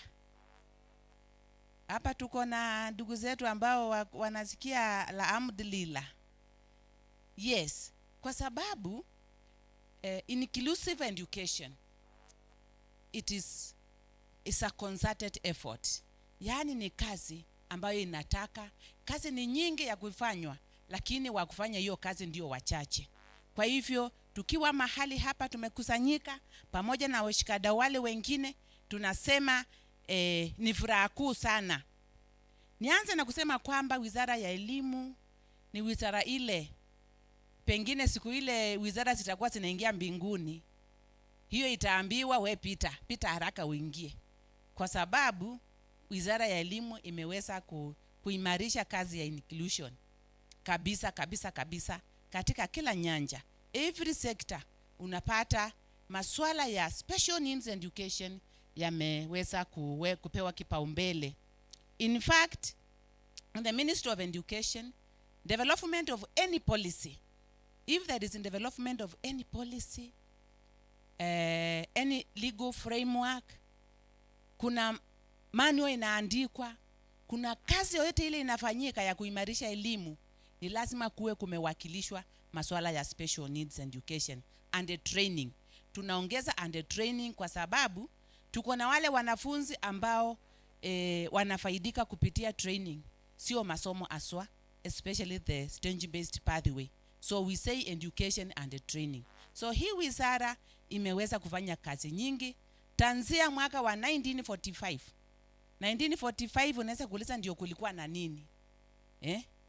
1945 ndio the first special school was born. The Thika School for the Visually Impaired. Kukawa wakati wa vita vya pili, kulikuwa na manjeruhi na hata vita vya kwanza, and the Salvation Army Church ikawa inafanyia rehabilitation wale watu ambao soldiers ambao walikuwa wameumia kule, aswa ulemavu wa kutoona. So wakati waliweza kuwa rehabilitate and they were able to lead a normal life, wakakuja wakasema we can still replicate this one now to children. Wakaanza kuchukua watoto ambao walikuwa wamepoteza uwezo wa kuona, na the first school, the special school, was born in 1945, the Thika School for the Blind, and many other schools have come up from that effort. The Ministry of Education later took over the coordination of special needs education. That time it used to have a unit. The ministry used to have a small unit that was coordinating special needs education. It grew to a department and later to a directorate, one of the directorates within the ministry. So I want to encourage every partner here kwamba ile advocacy tumekuwa tukifanya, ile masava yote yale mumekimbia kwa ajili ya inclusion yamekuwa yakizaa matunda, na one of the fruits ni the establishment of the Directorate of Special Needs Education. Since that directorate was established in 2017, we have seen a lot of growth. Advocacy imeweza kupaa juu sana. There has been a lot of heightened advocacy on inclusive education and that pathway, which begins with foundation, it goes to intermediate, and it has equivalences with the other age based. Age based ni ile inaenda pa according to the years, but this one is called stage based because it goes with the stage where the learner is, and the learner is not limited in terms of years. The learner cannot be told, now you have been here for 3 years, it's time to move. No, it is when the learner is ready, the learner or the trainee is ready. And therefore that is just one, that inclusive effort in the structure of a current education system, recognizing that pathway has really brought a lot of changes and a lot of support for the learners with intellectual challenges. Once those learners complete intermediate, they sit for an exam, which is called KILEA, and the equivalent of the KILEA is KIPSEA. So there are equivalences all the way. And once they sit for the intermediate, they now do, they sit for KILEA, they proceed to pre-vocational, where they are introduced to now training, basic training, to see how they can be able to, in which area they can do better. And then now they sit for another assessment ambayo inaitwa KIPLEA, Kenya Pre-Vocational Level Education Assessment. Alafu akifanya hiyo wanaingia vocational, where they now go to specialize. Their counterparts at vocational level, counterparts are senior school. At pre-vocational level, counterparts are junior school. And therefore, that one can tell you that hii ministry yetu ni ministry ambayo imeweka mikakati kamili, mikakati mwafaka kwa ajili ya kuinclude, kuhakikisha yule mtoto ako na ulemavu wa akili kifikra ameweza kukua K34. We have those learners who are following the age-based and they still have disabilities. Those are the visual impairment, hearing impairment, and the physical. And the mild cerebral palsy, you still find them following that other pathway. So we are saying, because of kule kunjitolea kwa hii ministry yetu ya elimu, ndipo sasa tumeweza kuona ushindi kama huo. Pia tumeona capitation, wakati watoto wanapewa capitation, wale walio na ulemavu, kando na kupata equalizers, equal together with their peers, they are also given something which is called a top up, because mahitaji yao ni mengi zaidi, na mengine yanahitaji pesa nyingi, na ndiposa unasikia wanapewa kitu kinaitwa capitation, inaitwa top up. To top up what is being given to their fellow regular learners and the trainees. Are we together? So we are saying this ministry really values learners with special needs. Today we are talking of about 378 special schools with over 100 plus. Wengi, watoto wengi, we are around, this is around, please don't quote this one, because imetoka tu kwa mdomo changu. Over 130 learners are in our schools, from primary,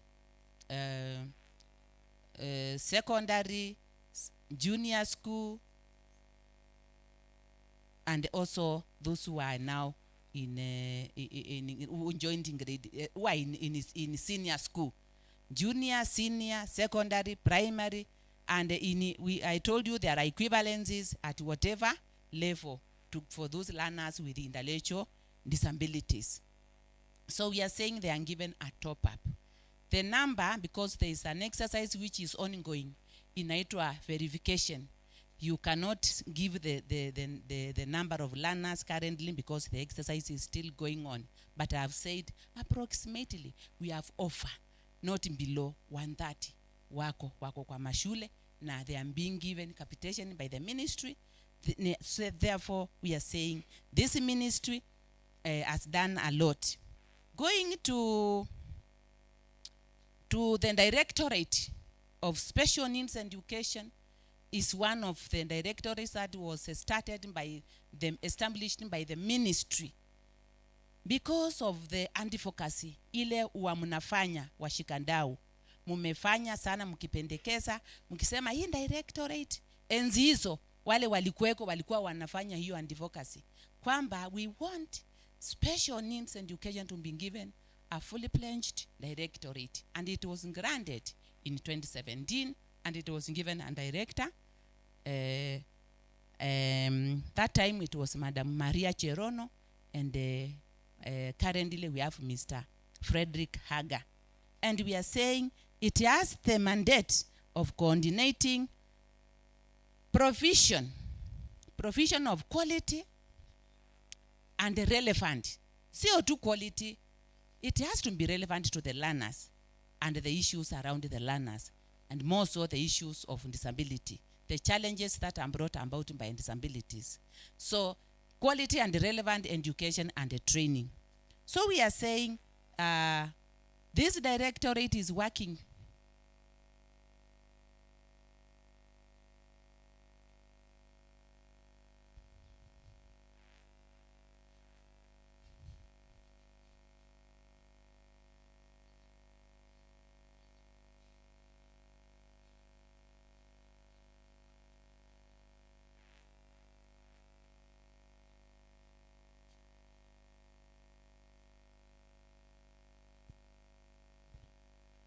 Yes, we are always consulting. So we are saying the directorate is ready to continue partnering even with those other partners besides staff. Staff, we have worked together in very many programs, and we believe even this initiative that is supposed to take place today will also give us a milestone. It will give inclusion another milestone.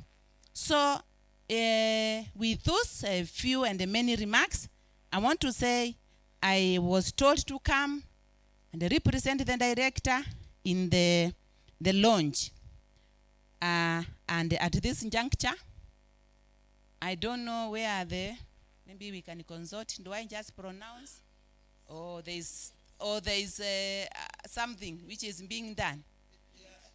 For now, just pronounce. We have another ritual whereby you come and declare Okay. the launch official. So now I'm declaring what? The launch verbally. So with the mandate that was given to me this morning by my director, I wish to declare the launch open and official. Thank you.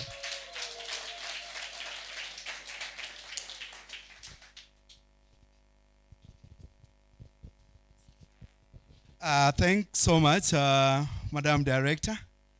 You are very good Kiswahili, eh? Hali yako ya ufasaha iko juu sana.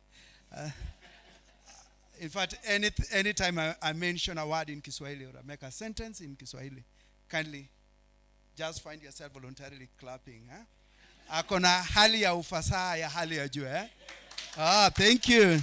Thank you. Because of time, we are really suffocated. On behalf of Kenyatta University and the Commission of Higher Education, I call upon Dr.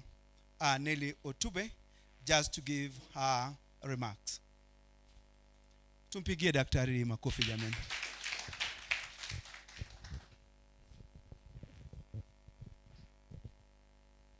Thank you very much for the warm welcome. When Sheila was introducing me, she should have asked me, what kind of a student is she? And I want to take this opportunity to say she's an excellent student. And for sure, she's likely to finish her studies this year, for sure. But she has to put in the work. So I have very few remarks.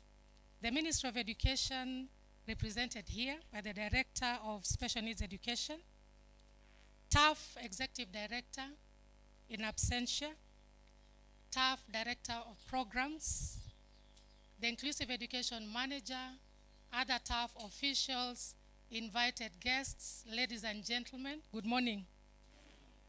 Allow me to go through just a few remarks that I've put down. This project, this is a very significant day for all of us, and especially those of us who are partners to TAF, those of us who've been working with TAF since last year.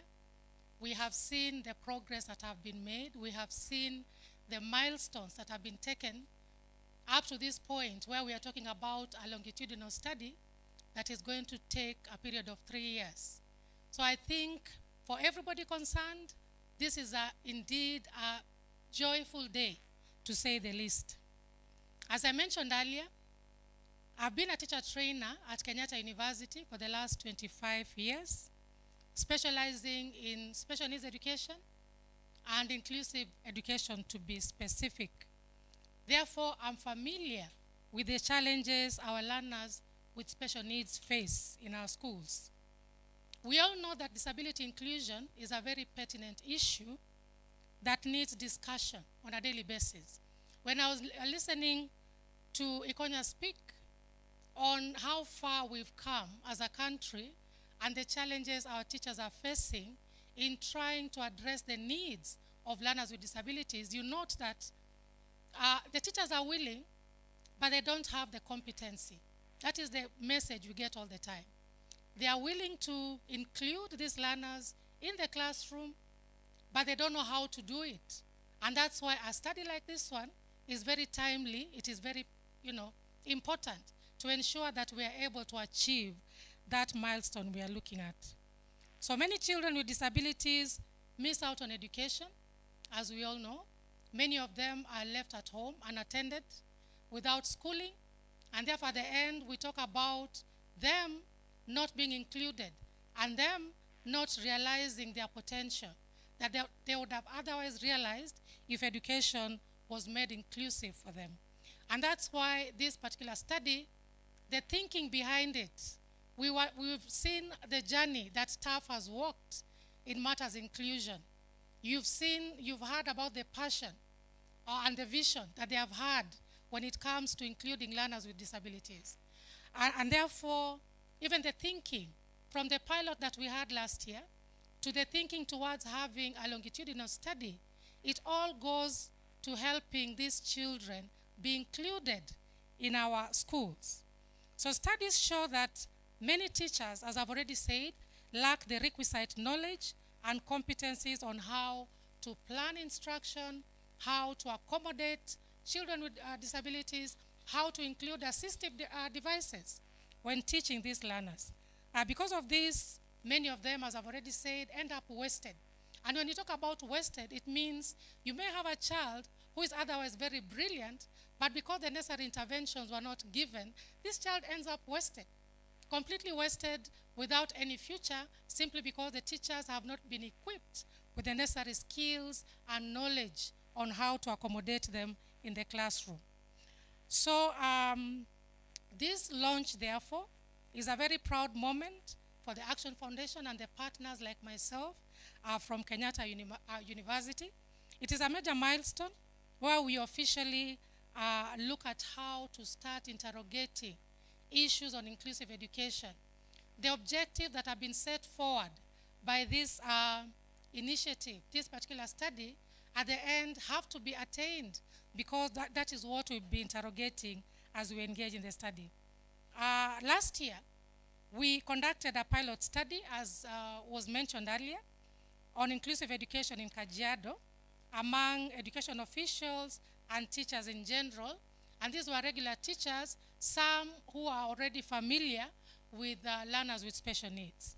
Among the findings was that there was a big gap between learners with and without disabilities in literacy development, and that the performance of learners with disabilities were largely concentrated around approaching expectations and below expectations. So you can imagine, when the rest of the learners are exceeding expectations, these ones with disabilities are either approaching or below expectations, and that is without interventions. So we are looking at how can we provide interventions in the classroom so that they can move from where they are, approaching expectations, to even exceeding expectations. Yet we know that many of them, if given the right interventions, they can exceed expectations. So the pilot recommended, among other things, the need to improve disability responsive learning support, the need to use differentiated instruction and small group support, and the need to strengthen learner engagement and also strengthen parental and caregiver engagement. These findings from the pilot informed this scale-up, that is the current longitudinal study we are talking about. So this 3-year longitudinal study is expected to provide us very vital information that will provide a shift in how inclusive education is implemented in our schools. Currently, there's just the talk about including learners, and teachers are expected to include learners, but really issues of competencies, as we've already seen, limit their ability to do that. So we are hoping after this 3-year longitudinal study, there'll be that shift in how inclusive education is implemented in our school. A lot of work has already gone into the planning in readiness for this study. The leadership, this is through the leadership by TAF officials, and the Ministry of Education. You've heard the flowers that the ministry has been given and the fact that they have walked this journey for a very long time and have contributed in many initiatives that TAF started on matters disability. And all the project partners, including Kenyatta University, where I'm domiciled. We have ensured that due diligence is done to make sure that effective data collection is carried out, and therefore credible findings are arrived at. You see, whenever a project like this one is started, you worry about how data collection will be done. And if data collection is not well done, then that affects the findings. You start asking, are the findings credible? Are they reliable? But I can assure you that due diligence has been done with the partners in this project from the Ministry of Education, and some of us who are now friends to TAF in the planning process, making sure that toolkit that has been developed to build the capacity of teachers has been validated and revised and improved to a level where we are all now feeling comfortable that when the work begins, it's going to give us credible outcomes. At the end, we intend to ensure that the objectives of the study are realized. The findings of this study are set to create a shift in how inclusive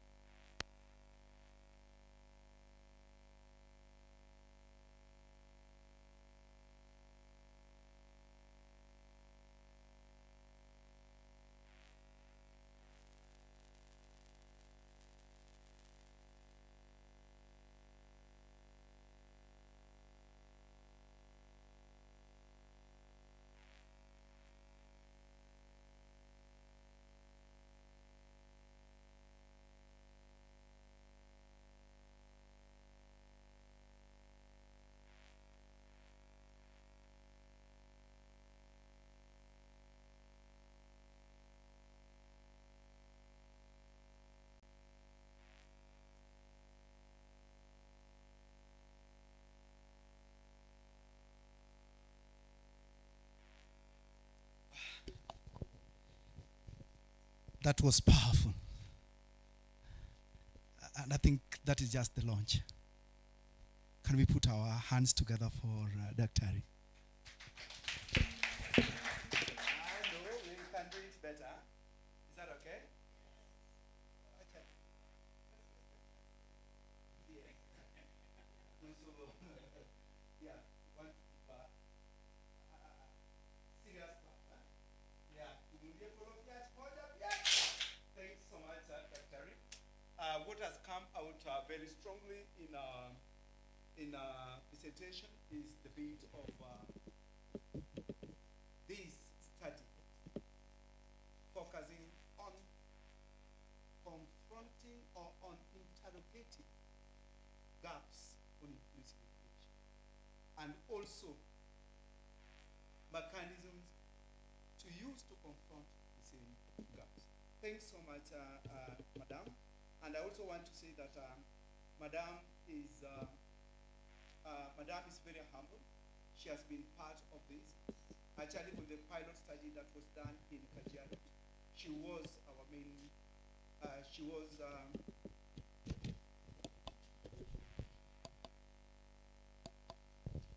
yeah, she was part of it, and she took lead. Currently, she's taking lead in the development of the sensitization toolkit to be used. So we just want to let you know that this longitudinal study, or what this program is all about. What is it that we intend to achieve? So these are our intended outcomes for this study. 80% of caregivers and teachers demonstrate improved inclusive pedagogy. Our other intention is that 80% of schools report increased enrollment, retention, and transition of children with disabilities. As an organization, one thing that we want to say is that we work in 4 folds anytime we are dealing with the learners with disabilities. That these learners are enrolled in school. When they have been enrolled, they are retained in school. And not all after the retention, what are we speaking about here? Transition. And above all, we also have a duty to ensure that they perform within their potential. So 75% of girls with or without disabilities in grades 1 to 3 improve literacy and numeracy by 60% from the baseline. So we are just about to conduct our baseline, that is early next month. We want to see where they are as at now and where they will be at the end line. 50% of girls with disabilities transition to the next level of education. Already, we have got a gap with those learners that have disability, and most of those that are girls.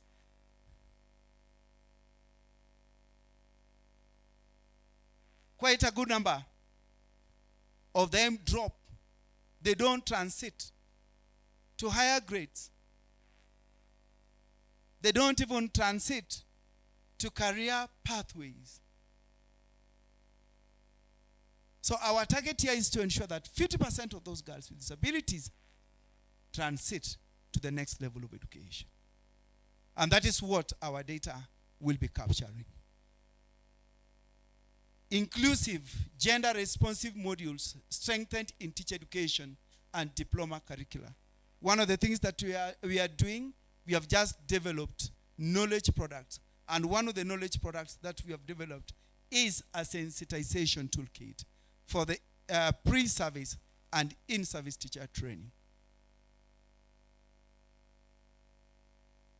I know that Tari might have not mentioned that document is now at a very advanced level, that is just awaiting designing and a bit of input only on the appendixes, but it is 95% ready for utilization. So here we shall actually be onboarding 7 diploma teacher training colleges to infuse this into their teacher curriculum. And one of the things that we are saying here is that our teachers are as good as the colleges that trained them. How many in the house believe in that? Sometimes back, for the for universities, which institutions actually had very good reputation in teacher training? Kenyatta University. Which other institution? The Kenya Science. That is where the best science teachers used to be trained. The primary teachers training colleges, which ones were known? I know people will mention where they went to. Most of those that used that pathway into education. So one of the things that actually, the greatest challenge that we have with our teachers is the way they have actually been prepared. So that explains why, as an organization, we really want to strengthen the teacher education protocols and pedagogies, so that actually the products that are coming out of those colleges can be able to meet the needs of our learners in inclusive setups. And lastly here, a longitudinal study generates evidence for scalable training and improved retention of girls. And this is now where we have a partnership with the Kenyatta University. And I know because of humility, Dr. Utube did not just mention that on behalf of Kenyatta University, she stands in as a principal investigator in this study. Makofi kwa daktari jamani.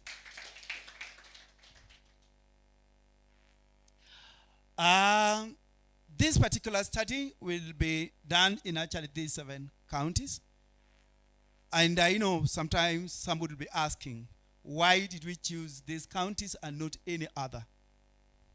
It is because of the statistics. The highest concentration of disabilities actually are concentrated in these 7 counties.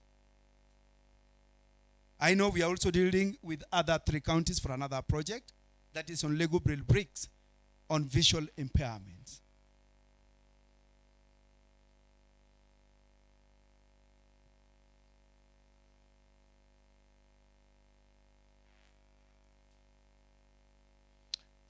We just want to mention a few things that we have made some milestones. Some of the milestones that we want to mention here is that we were supposed to develop a knowledge product. And the knowledge products that we're supposed to have actually developed, one was the sensitization toolkit, the longitudinal tools, and the protocols. And to do that, we decided to have a multi-sectoral approach to develop the materials. So the membership for that technical working group were actually drawn from these organizations or institutions. So that actually the documents that we have, the longitudinal tools and the protocols, the sensitization toolkit that we have, it is not a tough, they are not tough documents, but they are co-owned by all these institutions. The Ministry of Education and most of the Directorate of Special Needs, Education and Equality Assurance, the Kenya Institute of Special Education for input on inclusion and disability, the Kenya Institute of Curriculum Development, ensuring that our toolkit conforms to the curriculum, the national curriculum. We have the Kenya National Bureau of Statistics, and somebody will be asking. They actually provided very good foundation to us to understand the areas of needs in terms of disability. And then we have the Early Childhood Education Caucus. We have had a representative just from the time we started. The Light for the World are standing in for the disability groups. And then now we have the Action Foundation. So already I've actually talked of these knowledge products are ready. Very, very, very much ready. And we are ready to go. So we have the sensitization toolkit, which we say that this one here shall actually be piloted in 7 diploma teacher training colleges. And I know somebody will be asking, why 7? We are implementing this program in 7 counties. So every county will actually have a teachers training college to pilot this. And that is the wisdom that came from the ministry. And that is something that somebody might be asking, how we managed to identify the sub-counties in those 7 counties where we are implementing. Sheila, what happened is that during the inception meetings, the counties actually identified the sub-counties that they felt will actually use to pilot this program. So we have structured modules on inclusive pedagogy, gender responsive teaching. And I know this is something that is coming up that has never been there. Gender responsive pedagogy. That you don't go to a classroom and make very careless statements that were made during the days we were going to school. A girl failing mathematics, and it's okay. A boy failing mathematics, what he said, you are failing mathematics like a guy. I think that was, I'm always a very humble person. But now, because I'm in the academia arena, I would say it was one way of glorifying mediocrity in failure. And I'm saying that without apology. That in Moi University, I was taught statistics by a lady. And ladies are doing quite well in mathematics. You know? So that actually when teachers actually go to the classroom, they are very sensitive even with examples that they give. Not examples that are actually gender intimidating. Making sure that the instructional protocols that are there are theirs to gender sensitivity. And then we also have a classroom assessment for inclusion. So the longitudinal study, and here we are saying that we are going to standardize data collection and research procedures. And one of the things that we also want to let you know that the tools that were developed are already been piloted to ensure data quality and ethical compliance, tracking of learner participation, retention and achievement, generate evidence for one, educator attitude. Today, what we take very seriously. And even in this longitudinal study, some of the shifts that we shall actually be focusing on is the teacher what? Attitude. And practice what? Change. So that the teachers do not actually teach like the way we were taught in the 90s or in the 80s or in the 70s. I had an issue with one of a teacher of my child that told the class to draw their mothers. And my son drew a mother in a trouser. And she was given a big X. The following day, actually when my son came home, he refused to eat. And he went to the family album and took all her mother's photos. And also insisted that the mother must accompany him to school. And he told the teacher, this is my mother. She's in a trouser, and these are her photos. We are speaking of what? Practice what? Change. Scalable training what? Models. That in these 7 colleges where we want to pilot this, we want to see. It is something that actually can be scaled up even to the level of the higher levels of teacher training institutions, the universities, undergraduate programs, the master's program, the PhD programs. And we are also speaking of policy what? Influence and program what? Improvement. And this is where we have failed as a country. Policy what? Influence.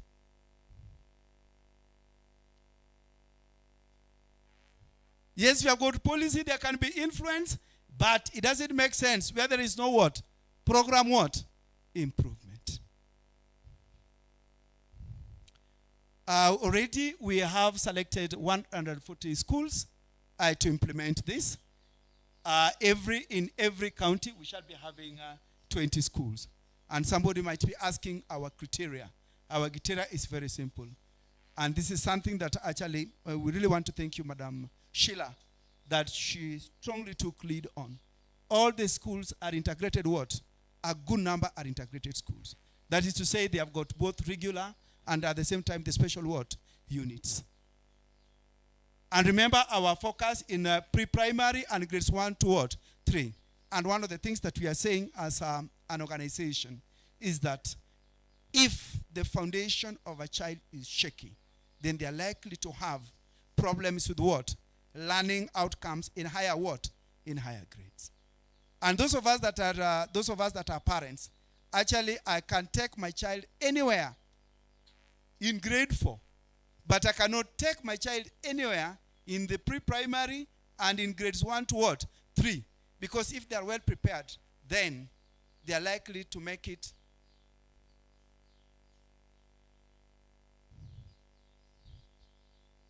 So already that has been done.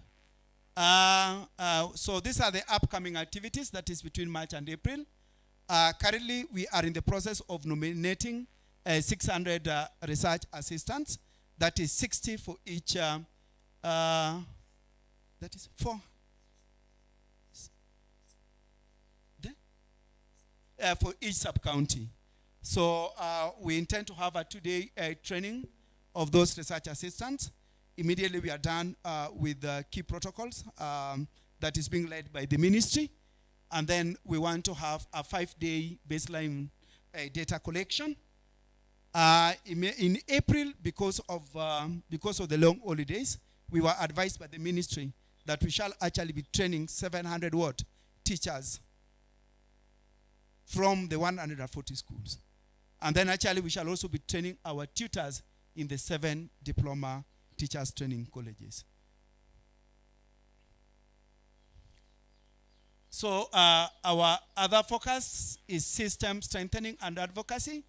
And this, in our theory of change, our focus is here. That we also want to have a 1-day sensitization meeting with our county and sub-county education officials. And why do we do this? We are doing this for purposes of sustainability. These are the people that are actually going to support us. The other bit is we are also planning to disseminate the baseline findings. Now that actually we have invited you for the launch, then you should also be part of the findings. And I think our findings, according to the schedule that we have, that it shall be ready by early May. So we are also focused on evidence-informed planning and scale up after the initial finding of that. So our expected impact: improved inclusive classroom practices, increased participation of children with disabilities. No, it is just not a question of them going to school, also participating in learning activities. Yes, we shall have done everything, but by the end of it all, we are judged by the learning outcomes. I know those of us that are teachers, the learning outcomes is something that we cannot actually be able to take for granted. It is just not learning outcomes. What is our target? Improved learning outcomes. And that is why we are training the teachers. And then he has strengthened teacher training systems. And that explains our pilot in the 7 in the 7 teachers training colleges. And then the national evidence for scaling and inclusion. So ladies and gentlemen, that is a brief about the project. I think I deserve better, Jamin. Thank you, ladies and gentlemen. With that, I want to invite Munawesa. Munawesa is, I think I'm struggling with that. Huh? It is Munaweza, ama Munawesa. Huh? Yeah, actually, you know, I come from where the names are so distinct. Utieno, Molo, Anyanga, Kwata, you know. Yes, good. So, Munaweza will actually be taking us through the entire study, just to have the gist of it, and at the same time, you will also be sharing the findings from the baseline. Thereafter, we shall actually call Madam Dr. Nelly to take lead on the plenary. Dr. Yes. So thanks so much, Munawesa. So I know some people might be asking who Munawesa is. It comes from a company that actually deals in research. Actually, they are authorities in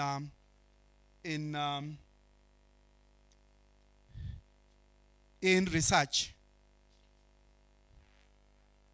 And for that, the organization brought them on board to be our co-principal investigators in the longitudinal study. Karibu sana bwana Munaweza. Yeah, is that now better? Munaweza? Oh, sawa sawa. It has been a struggle. Exceeded expectation. Wacha tumpatie hiyo. He has taught me something.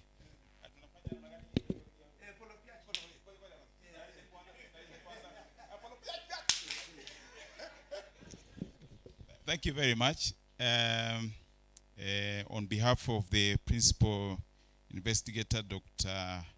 Utube, and the rest of the team, mine is just to lead us through a summary of the study.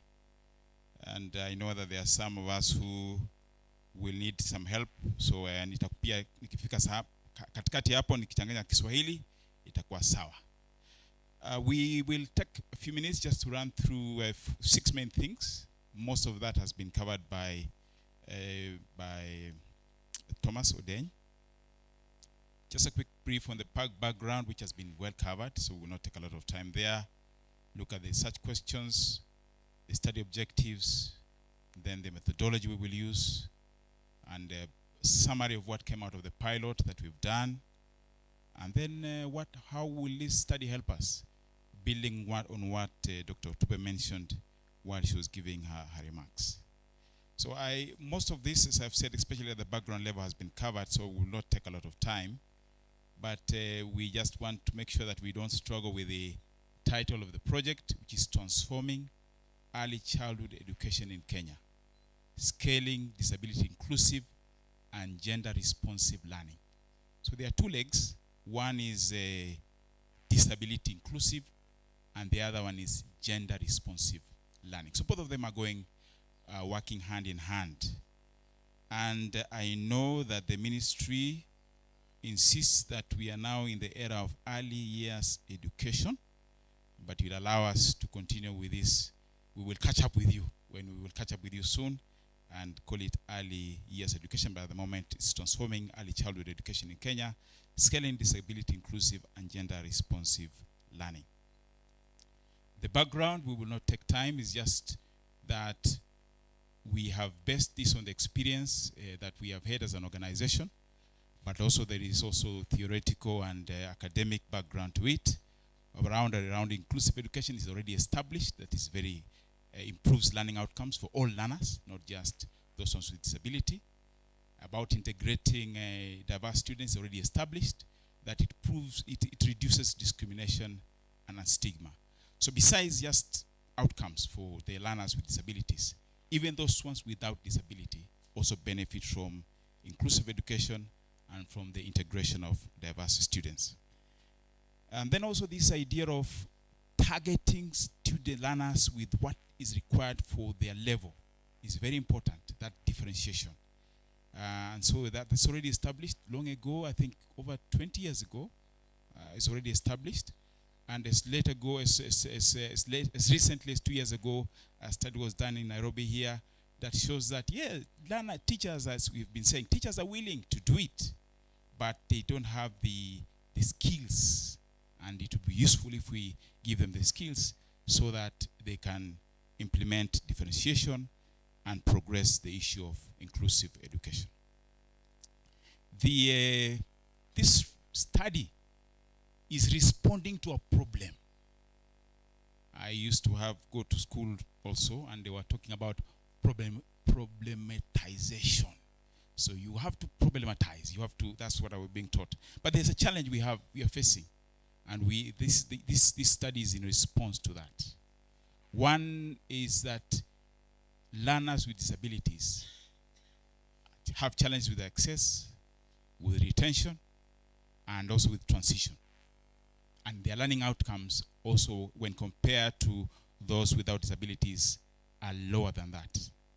Secondly, if you are a girl and you have disability, you have even more problems, because besides the challenges of disability, you have also gender issues. And those intersection of forces come together to give them even more pronounced marginalization. And this is not just anecdotal evidence. Even if you look at the Basic Education Statistical Booklet, the latest one, 2020, and you look at the enrollment for learners with disabilities and learners without disability, you can immediately see that from grade 1 to grade 3, only that 3 years, there's a drop of 10% already. While for those learners that don't have disability, there is no change at all. In fact, it gets worse. If you go to up to grade 8, by the date of this report, learners with disability, their attendance drops by 40%. So only 6 of those who started in grade 1 actually finish grade 8. So there's that disparity. There's a challenge. And if you compare the enrollment, for instance, of girls, and you look at those ones who have disability and those ones who do not have disability, you can see already that the girls with disability, their enrollment is much lower than those that have the girls with disability, their enrollment is much lower than those who do not have disability. So there are challenges already. And these challenges don't start in class. They start earlier. In fact, they start at home and in the community with stereotypes, with stigmatization, with underestimating the abilities of children with disabilities. And they don't just stop at home and in the community. They also go with them to schools, which are not as well prepared and not as equipped as they should be to handle learners with disability. And then also at the system level, where we make policies and implement them, learners with disabilities have a challenge there. So we have this combination, this triumph, these three forces working together against learners with disability, both at home and community, at school level and system level. So these challenges are the ones that informed the study, and they informed the program that is being carried out. The program and the study are working hand in hand. As implementation is going on, we will also be studying. And so the interventions that this program is doing, and which will be studied as we go along, are about having a workforce that is inclusive, competent teachers. And Odenyi mentioned very well about how we're going to train them. Teaching educators how to identify and overcome biases. Like he was saying about failing maths like girls. It's about emphasizing learning through play, about implementing intersectional approaches to education, improving policy guidance and multi-sectoral coordination, and promoting awareness and advocacy. These are what will be implemented. As it's being implemented, we are also conducting our study along that. We have already mentioned where we will be, so we will not go into that. We have 3 research questions that are guiding our work. I will briefly run through them. The first research question that is guiding our study is: how does in-service training influence behavioral and attitudinal changes among educators to impact learning outcomes for girls with and without disability? So we are starting with teachers.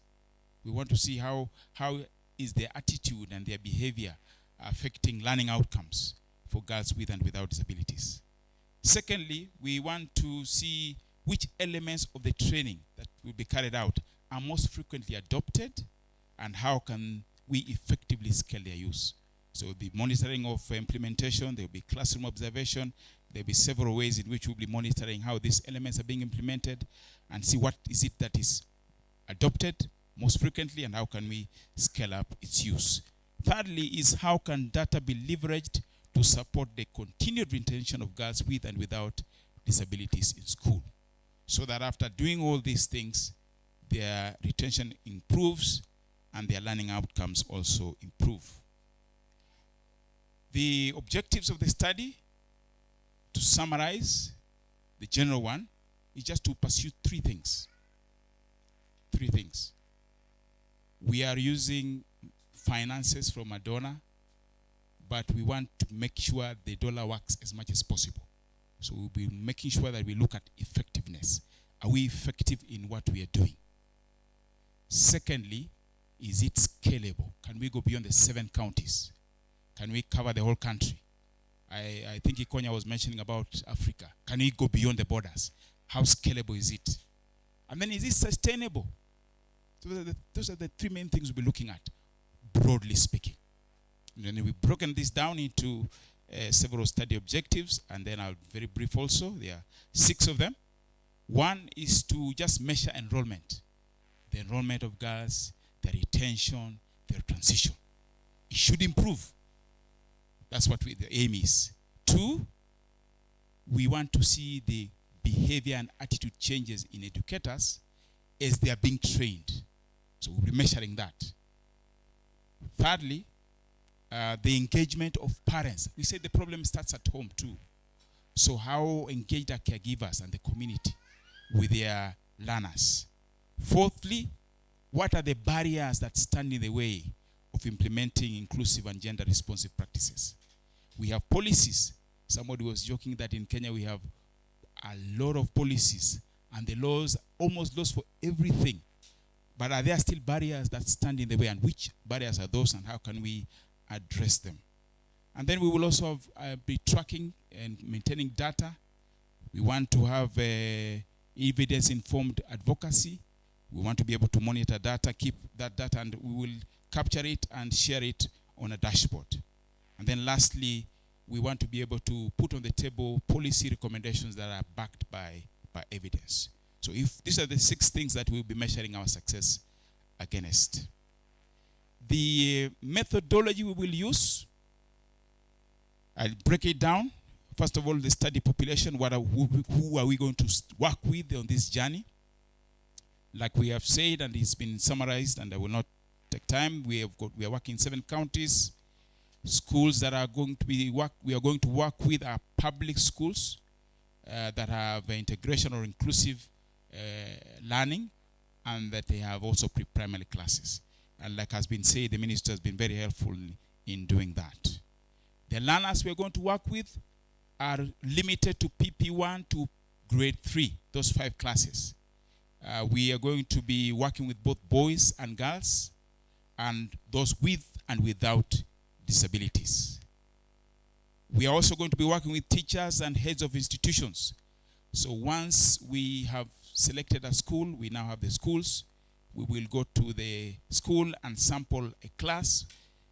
If we go to grade 1, and if there are several streams, we will sample 1 stream, and that teacher of that stream will also be part of this study, so that we can work together with them over the next 3 years. So we will have in each school the 5 teachers together with the head of institution. And then the parents of these learners that will be part of the study, we will work together with them so that we can see what is happening at home and how is this impacting their performance also in school.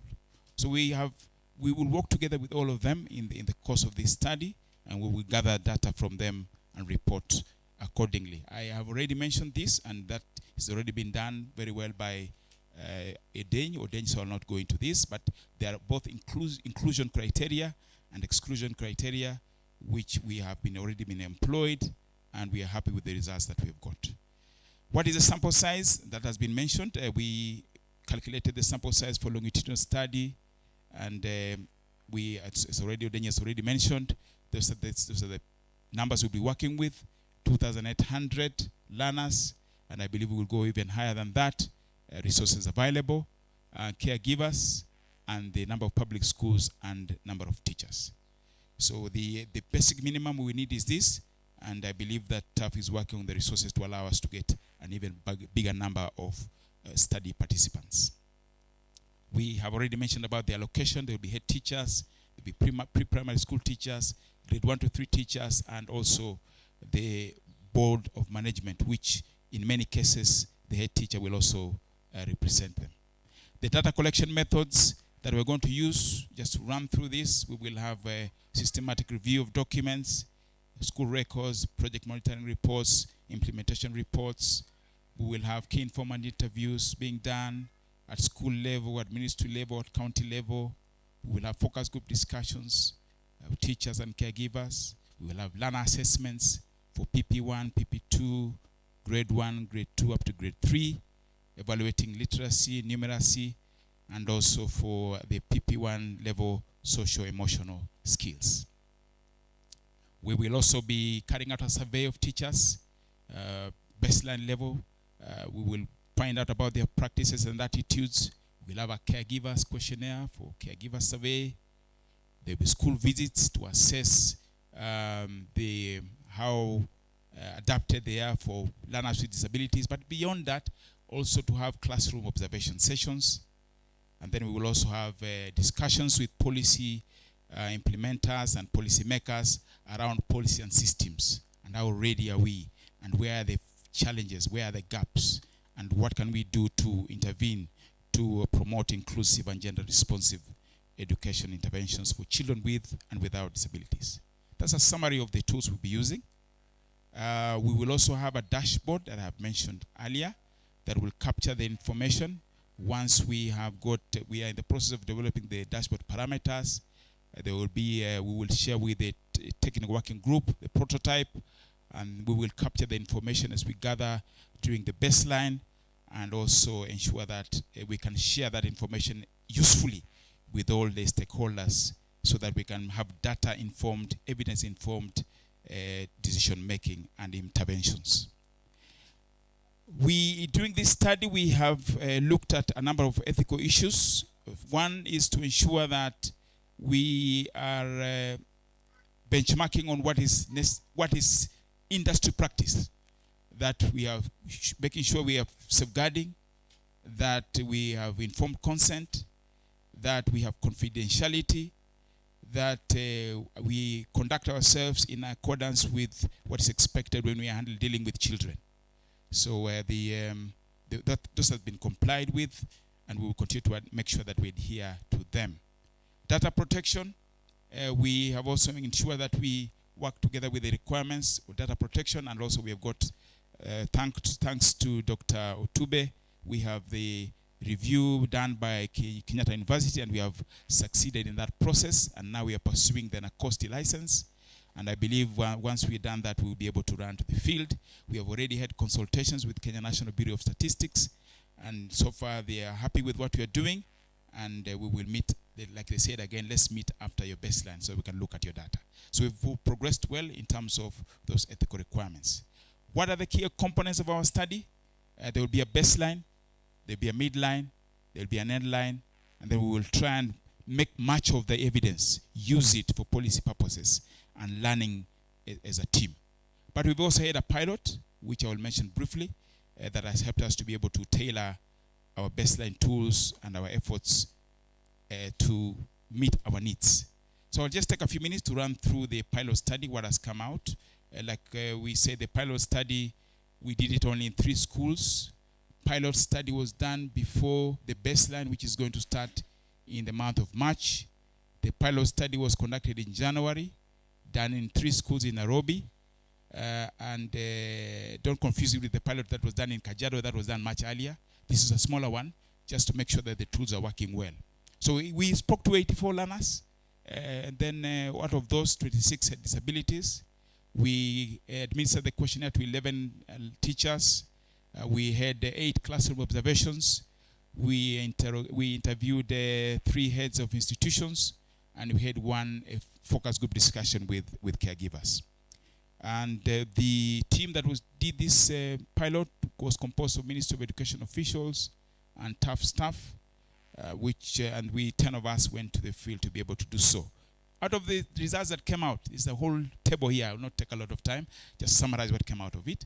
But at pre-primary level, the main things that came out was that learners with disabilities are at lower than expected level. Learners without disabilities perform at or above expected level in most domains. But learners with disabilities have a challenge. They are concentrated mainly in the approaching expectation and below expectation category. That is PP1. Of course, this is a pilot study. The numbers For those who are in statistics, I know the numbers are low, so don't worry. It's just to indicate whether the tool is working or not. So we are aware of that. The pre-primary 2 assessment, at the pre-primary 2, the learners were doing much better. I must tell you that we had a tool that we we administered at PP1 and PP2. So we do expect that PP2 will perform slightly better than PP1, but it's aligned to the curriculum, so there's no worry about that. The PP2 assessment results show that no learner failed below expectation in any domain. Where with foundational numeracy, 60% of the learners exceeded expectations, 40% met expectations. Foundational literacy, 50% of the learners exceeded expectations, 40% met expectations. Social emotional skills, 60% exceeded expectations, 20 of them met expectations. And of course, the report is more detailed. I'm just summarizing what came out, but you can already see that there is a disparity. Learners with disabilities have a disadvantage. Already you can see that. The report analyzes between girls and boys, so it breaks down that in detail. We don't need to go in that direction now, but the main difference we have seen is based on disability. The other cleavage we expected was on gender, but the main one we are seeing is around disability. Numeracy grade 1 to 3. We administered a tool on numeracy, and we wanted to find out whether they are at the beginner level, number recognition level, putting together, taking away, what problem. None of those learners in grade 1 to 3 are at what problem level. None of them. So that's a matter of concern if somebody's in grade 3 by now. And then taking away, we had a challenge in taking away. Had a challenge there. We were putting together number recognition, beginner level was good. Most of them were at number recognition level. That's where the majority of the learners were. Putting together, some of us are there, but very few, fewer than we should expect at this time. And so we analyze where the errors coming from, and there's a need. There are many challenges in terms of even ordering the numerals, even comparing value. Press values is a challenge. Regrouping is an issue. In addition to that, the learners with disability had even more challenges. So sign language and other issues were a challenge. Literacy, grade 1 to 3, prevalent competency level was beginner. And again, this is an issue for concern. Okay. Comprehension level, better, letter level, not so good, story level, not so good. Word level, 6%, nobody was at paragraph level.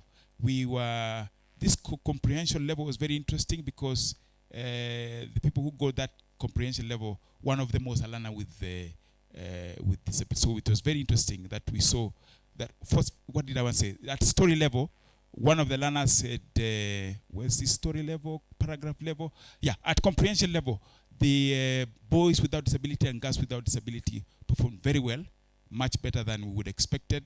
They were standing out. But their analysis highlighted the need for targeted literacy instruction and disability responsive support to strengthen letter recognition, word decoding, and early reading skills. So we gave some recommendations, and some of them I'll tie up with what Dr. Otube mentioned about disability responsive learning support, differentiated instruction, transition strategies, learner engagement, and learner parental and caregiver engagement. So those are some of the recommendations, but it's really what came out is that the pilot showed that we have tools that allow us to be able to gather information, analyze it, granularize it, break it down so that we can be able to know where the challenges are. So we are happy with the tools we have got. We think we can go to the field with them, and we can be able to generate a report that will be useful to the team. Let me just take a few minutes to run you through what we expect as a result of this report.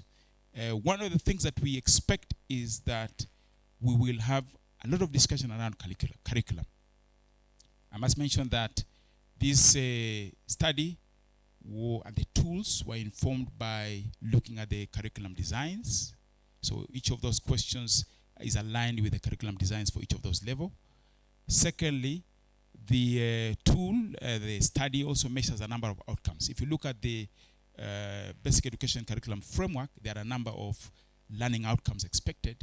These study focuses on the first 5 of them. The others, they don't line up with this study, but that's not a matter for worry. We believe this with these 5 learning outcomes you have covered, we are very well placed to contribute to debate around early education. And then also it responds to 4 of the key principles that are set out in that basic education framework. 1 around opportunity, secondly around diversity and inclusion, 3 around differentiated curriculum and learning, and 4th about parental empowerment and engagement. So we believe that that study will inform discussion at various levels. 1 at classroom level, secondly at what can we do in terms of learning outcomes at school and teacher level, and thirdly at policy level, what can we do? So the study we touches all, we say it's in a very sweet spot, touching both at learner level, classroom level, policy level, what can we do? So that study is very well positioned to discuss at those levels just around curriculum.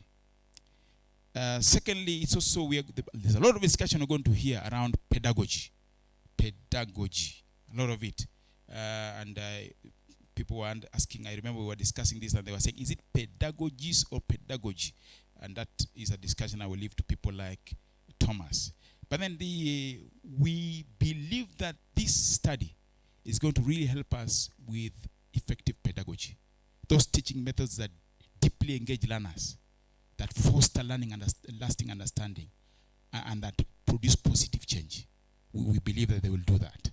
And that this study will not only help in doing that, but specifically, it will do 2 things to help effective pedagogy. 1 is focusing on the teachers. And focusing on those teachers, will focus on 3 key things. 1 is on their beliefs, their sentiments, attitude, and concerns. There's a part of the tool that captures that. For those who are familiar, there's a scale that measures sentiments, attitudes, and concerns that teachers have in inclusive education. So that's captured. So it will capture around issues around beliefs and sentiments. And is it the teacher and the attitude? Is it the problem? So that will be identified. Secondly, it will deal with understanding. This pre-service that is being done, the in-service that is being done, do the teachers understand that? Will they be able to use that? Do they understand?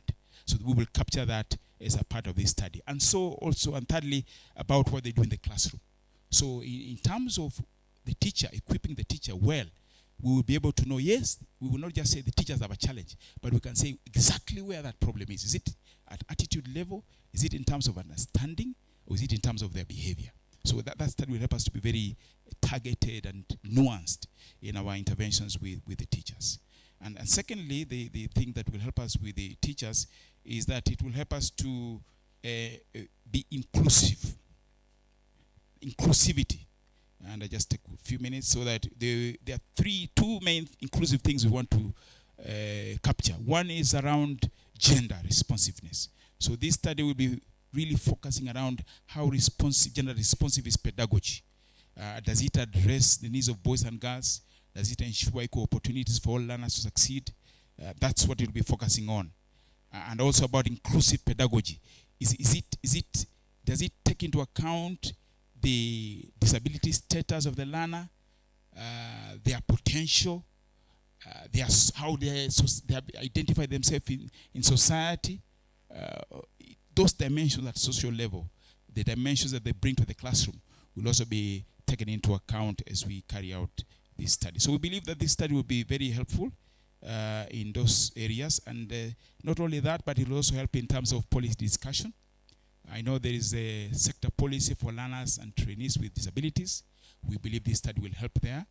I know that it's been around for some time, and from what I gather, there's an evaluation being done or planned or thought about.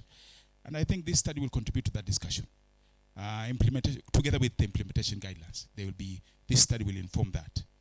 There's Education and Training Sector Gender Policy 2015. I believe this study will help discussion around it. This is almost 10 years and over ago. There's something going on about national care policy and caregivers, although it's geared towards work and unpaid work, but we believe that this study will also help to inform that policy. And then the latest boys boys and girls in the room, that was signed, I think, a few weeks ago by the cabinet, approved. There is a whole change going on in the education sector, and there was a cabinet approval to have a pre-service education and in-service training in education bill 2025, focusing on teacher preparation and professional development. So we expect that bill to go to Parliament. I've seen some advertisement in the papers already. There's some public participation already being advertised. So that this study is coming at the right time to inform that discussion around what do we do with pre-service education and in-service training, around gender-responsive pedagogies, around inclusive education. And then there's also another bill that was signed, like I said, together with the others a few weeks ago, Basic Education Bill 2024, aligning the structure of CBE, with national and clarifying national and county roles, quality assurance, how school governance will be. We believe that this study will also contribute to that discussion. And again, it's the right time because this is at bill level. So we think that this bill will help a lot, and will touch also on KICD, which is also, there's a change also limiting that institution's mandate to basic and teacher education. So we believe that this study is coming at the right time, not only to inform the legacy policies that have been there so far, but also the new ones that are being signed on by the government and the cabinet, have been signed on by the cabinet as recently as, I believe, last month or so. So these are the things that we expect, and we think that this study will drive the policy agenda around data-driven planning, strengthening equity, strengthening accountability, policy discourse and change, and collaborative interventions. So this is what we think. We are happy that we are working together with the technical working group members. So it's not the old model of NGO versus government. We are activists throwing stones, throwing words. No, we are working together, and we believe that since we are a technical working group, it will be easier for us to be able to advance the policy agenda as we do so.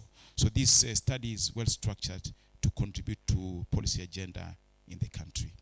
I think that I would want to conclude just with this idea of the fact that we have policy focus. We will hear about technical notes. We will hear about policy briefs. There will be articles. We will have seminars. We'll have workshops. So we have just started. We will be coming to you again and again so that we can walk the journey together as we develop a policy based on evidence together. That's the short, very brief outline of the study that we have got. And I believe Thomas was saying that I pause here, and then I hand over to Brezhnev, and then to Dr. Utube. How do you clap for Munaweza? Sheila, please demonstrate.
Thank you very much.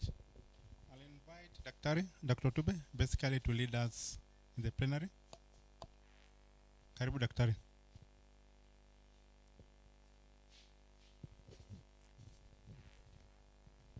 Thank you very much. We've listened to great speakers. We have been taken through the longitudinal study. We've listened to the objectives, the methodologies, and the expected outcomes. We now want to receive your feedback. And at the beginning, I heard so many organizations represented here. This is now a good opportunity for you to share your feedback with us. We'll be glad to take your observations, your comments, your questions, anything that will help improve our processes. And I also want to say that the technical working group be ready so that perhaps there's a question that might fall on you to respond to. But now we are going to get your feedback. It's not working well. Yes, I will take the first one. Yes. Yes. Thank you. please. Good afternoon once again. Mko sawa ama mmeanza kudosi kama mimi? Okay, thank you very much. Let me speak from where I am.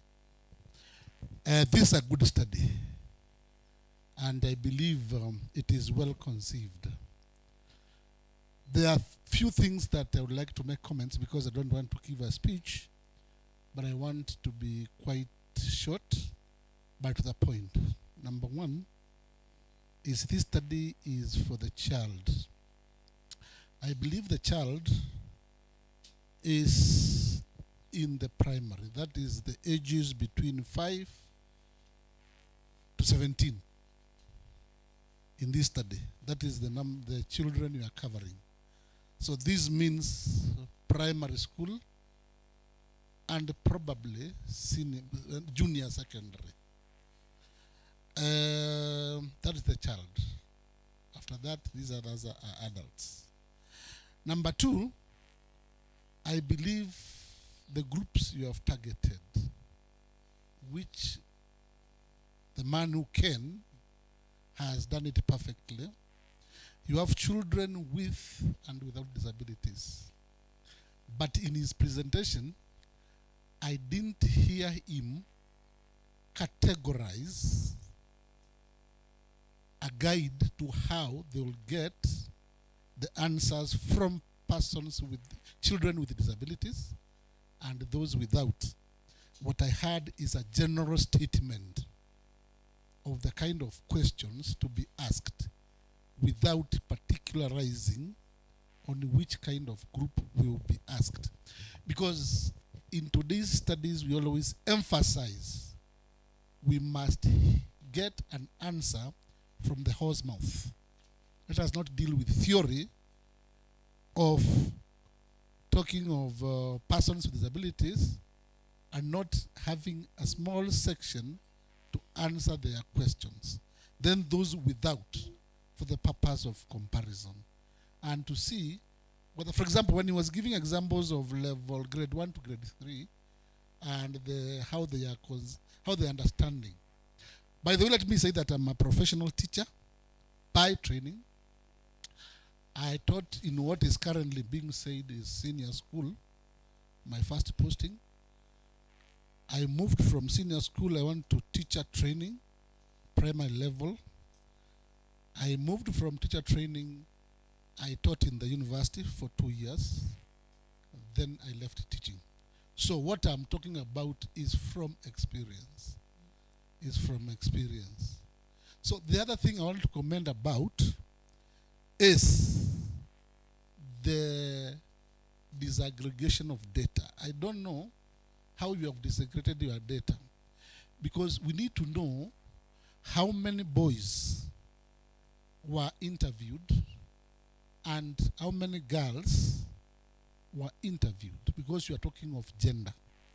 So, how many girls were with disabilities, or who you meet with disabilities, and those without disabilities? These are key indicators of a standard report. So, number of boys, number of girls with and without disabilities, so that we are properly informed.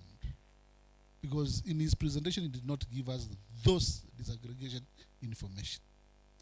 The next comment I want to make is that care must be taken when conducting this study on issues that affect children with disabilities, because those issues are the ones which will inform policy. My work in the National Gender and Equality Commission is to monitor government policy and advise accordingly. So by the time we are advising the state on policy matters and the law, we are very careful. We look at the kind of reports which are available and the kind of evidence that cannot be easily challenged. Because if this study does not meet that level, it does not add any value to the question of policy and law. For example, the current laws that he has stated just under review, the Basic Education Act, there are gaps that are being closed. So how can this study be a resource in terms of informing what is happening?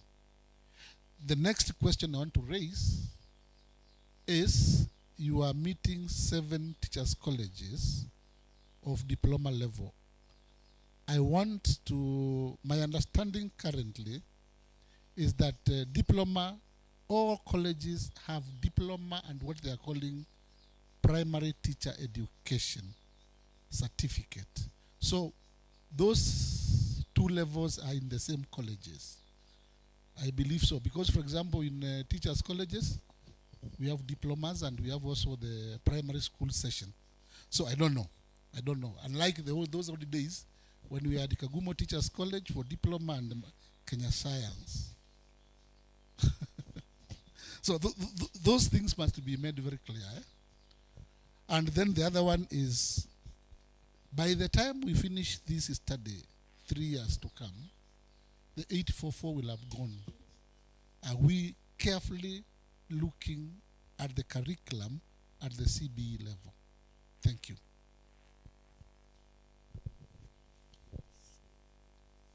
Thank you very much for those questions. And I also need to be guided at this point by TAF.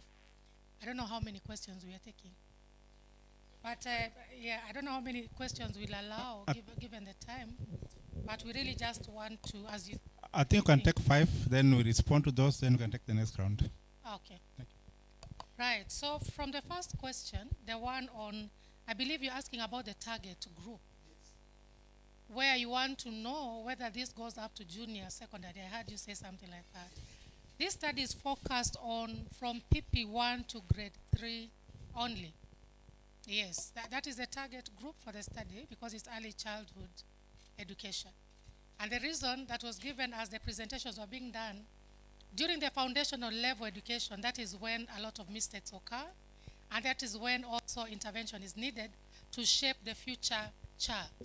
So we decided to narrow down on early childhood from PP1 to grade 3 to make sure that these interventions we are asking, these questions we are asking are answered and also interventions given so that we prepare this child accordingly for the next levels. The second question on how the learners with disabilities will be responding, whether we have taken care of these learners with disabilities in our tools when administering, we made sure that the tools have been adapted. The tools are adapted to accommodate so that we'll also be requiring feedback from these children. We were very careful that we don't just need the teacher speaking on behalf of the children. We also have tools that are targeting these children and they have been adapted accordingly to make sure that we receive the necessary information from them because we know how important it is to also get information from them. Okay? The other question is on disaggregation of data, and I want to invite Munaweza because when he was presenting, I saw he had very clearly showed the data for boys and girls. Perhaps you, of course, we understand, but the data that was presented very clearly showed the disaggregation of the boys and girls and those with and without disabilities. But I don't know whether, Munaweza, you want to add something? Yes, just briefly. Yes.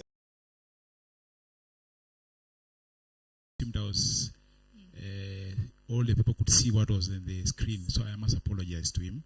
Yes, we had 84 learners for the pilot, 44 girls, 40 boys. And among those 26 learners with disabilities, among them, 13 were girls and 13 were boys. And in the analysis, in the tables, I didn't mention that, but we've broken that down. Boys with and without disabilities, girls with and without disabilities, that has been done, but I apologize for that. And in addition to what you said, Daktari, the tools that we have adapted and the approaches we are adopting in collecting data take into account learners with physical impairment, learners with hearing impairment, learners with visual impairment, and some learners with learning disabilities, especially around mild autism. So that has been taken into account, and in the data analysis that will be broken down, even those ones with disabilities, we break that down into each of those areas for better understanding of the data. Thank you very much. I think that helps to explain what we are doing when it comes to gathering information from the different categories of learners with disabilities. The one on TTCs, I want to invite Sheila to say something about that. The question is on, within TTCs we have the diploma and then the primary teacher education categories within the colleges. So Sheila, you can say something about that very quickly as we move on. I was seeking for permission to speak in the presence of my boss. I should have called upon her. You cannot directly. call Sheila 3 times and you don't call my boss. And it nitaandikiwa show cause. Yeah, so sorry. One, I wish to inform this gathering that the diploma in early childhood education and the diploma in primary teacher education was merged recently into one comprehensive diploma teacher education curriculum. And the government, I want to use this word carefully, the ministry scrapped the certificate level, although teachers with certificate credentials will continue serving in other cadres, especially in the private sectors, you know that. But for now, we recognize or we work with the diploma teacher education levels. And that is why we are targeting the 7 TTCs within the 7 target counties so that they support the schools within the target sub-county, the 20 schools within the target sub-counties. Asante. Thank you very much, and next time I'll know how to follow protocol. Thank you very much. I don't know whether I've missed out on, there was a question on whether we are taking care of issues. I didn't quite get that one very well. And the last one on curriculum, the CBE. Maybe you can repeat the very last one. The one on CBE. This study is taking 3 years, Yes. I did not get it wrongly. We are remaining with only 2 classes for 844. Are we really concentrating with the 844, or we are concentrating with the CBE curriculum? That is the question. Then to make it clear, for conformity with what the new trends, are we looking at these children with their pathways, that is their areas of specialization? Okay. Because pathways have already been defined from very low. Thank you. Okay. Thank you, Mkubwa. We still want to remind you that we are working with PP1 to grade 3, and those ones are under the new curriculum framework, CBE. CBE, of course, is the overall. Sometimes people say, tumeachana na CBC, sa tumeanza CBE. Hapana. CBE has the competency-based curriculum, competency-based assessment, and other upcoming components like competency-based infrastructure and instruction. So as the 844 exit, tunawapigia kwa heri, but we are concentrating on the incoming lower levels to make sure that they don't suffer whatever the 844 suffered in as far as foundational literacy, numeracy, and other aspects are concerned. So it is CBC. Asante. You know, I answer in stories. Yes, I had to okay. tell a story and then I finish with CBC. Thank you very much. And in special needs, we always emphasize on early intervention. So because we like that our intervention is given at the right time so that the outcomes are more lasting, that's why the focus. So the pathway issue will come later, but these are children who are still at the early levels of learning. I want to take the next 5 questions. The next 4 questions, are those the last ones? We'll take the next 4 questions or comments. It can even be a comment or an observation. Yes. Okay, thank you. You know, my group friend here is harassing me. He said, if you don't have a question, there's no mic for you. Okay, thank you. I had a question which has now been responded to in terms of ensuring a fair representation across the various domains of disability. Now, I have a compliment. And I just want to say thank you for a well thought through design study. I really liked your approach in terms of providing services as an intervention, while at the same time you are doing the research.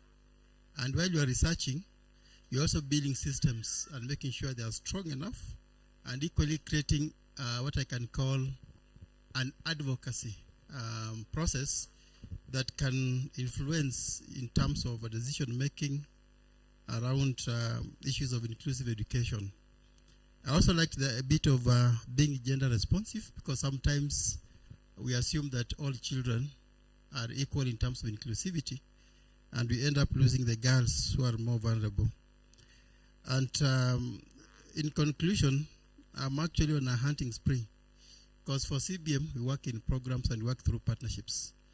And our aim is to improve quality of life for persons with disabilities across all ages. And I know TAF has been very good in terms of programming and networking. So looking at the team here, I'm highly impressed that TAF, you have the best brains on the floor. And even the design itself, already it's really attractive. And I was like, who got you here? That was the question. Is it, who got you here? What is the secret? Because what we have been struggling with, and Sheila knows this, sometimes we work in small locations, very small areas. And even if you're doing something so good, you can't go far in terms of influencing national level and even cascading the same of the county level.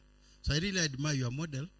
And out of the 7, I'm sure you can become a national program. So this is my prayer for you. Thank you. That is positive feedback. Positive feedback. We can clap. I think we can clap because that's a good. Thank you very much for those good observations. Any other question? From Semastea, Center for Mathematics, Science and Technology Education in Africa. Our mandate, of course, we are under the Ministry of Education. Our mandate is to build teachers' capacity and focus, of course, in science and maths. So when we came in, we came quite early at 8, and we saw some videos going on there. And when you mentioned STEM, then of course you make our hearts, jump. And that's very, very, very, very good for TAF. Just like my brothers said, I like the design. And what makes me happy is the inclusion. You're talking about inclusivity. And when you bring all these stakeholders together, then what is likely to come out of this, Dr. is, that synergy. In the past, especially the NGO world, have been accused of working in silos, just like you mentioned. So the results are likely to be accepted, going forward. What will come out of this? And I would urge as much as possible you bring in, I don't know whether you invited NEC, because when you talk of assessment, the body that is entrusted with that is NEC. So if NEC misses in this, then there will be doubts that will come in. And of course, now that we invited Semastea, in terms of teacher capacity, you can be sure that we are going to give our contribution to this. And I like what my brother talked about, disaggregation. The reason is, as much as we're talking about focusing on girls, we are losing our boys. So it's important that we collect the data on the boy child, and that is why disaggregation is very important as we report on what will come out of this study. Otherwise, thank you so much. I really feel happy that this is touching my heart again. I'm actually a caregiver because my second-born son is autistic. So when anybody talks about learners with special needs, then it picks my whatever, and I'm ready to really learn so much from this and see how we can help this, because correctly well put, we've a gap. We've a gap. There are stories that we can tell on another day, but there's a gap, and that gap must be filled by none other but us. Thank you very much. Thank you very much. Thank you very much. What TAF is big on is co-creation of everything. So when you talk about stakeholders being brought together to co-create from the beginning all the way to the end, as you've observed rightly, it helps with the ownership, and it helps with sharing information, and it helps with learning from one another. So NEC is part of the process. They actually are very much in this team. Yes. Any other questions? Any question? Yes. Thank you so very much. I want to start by thanking you people for good work done.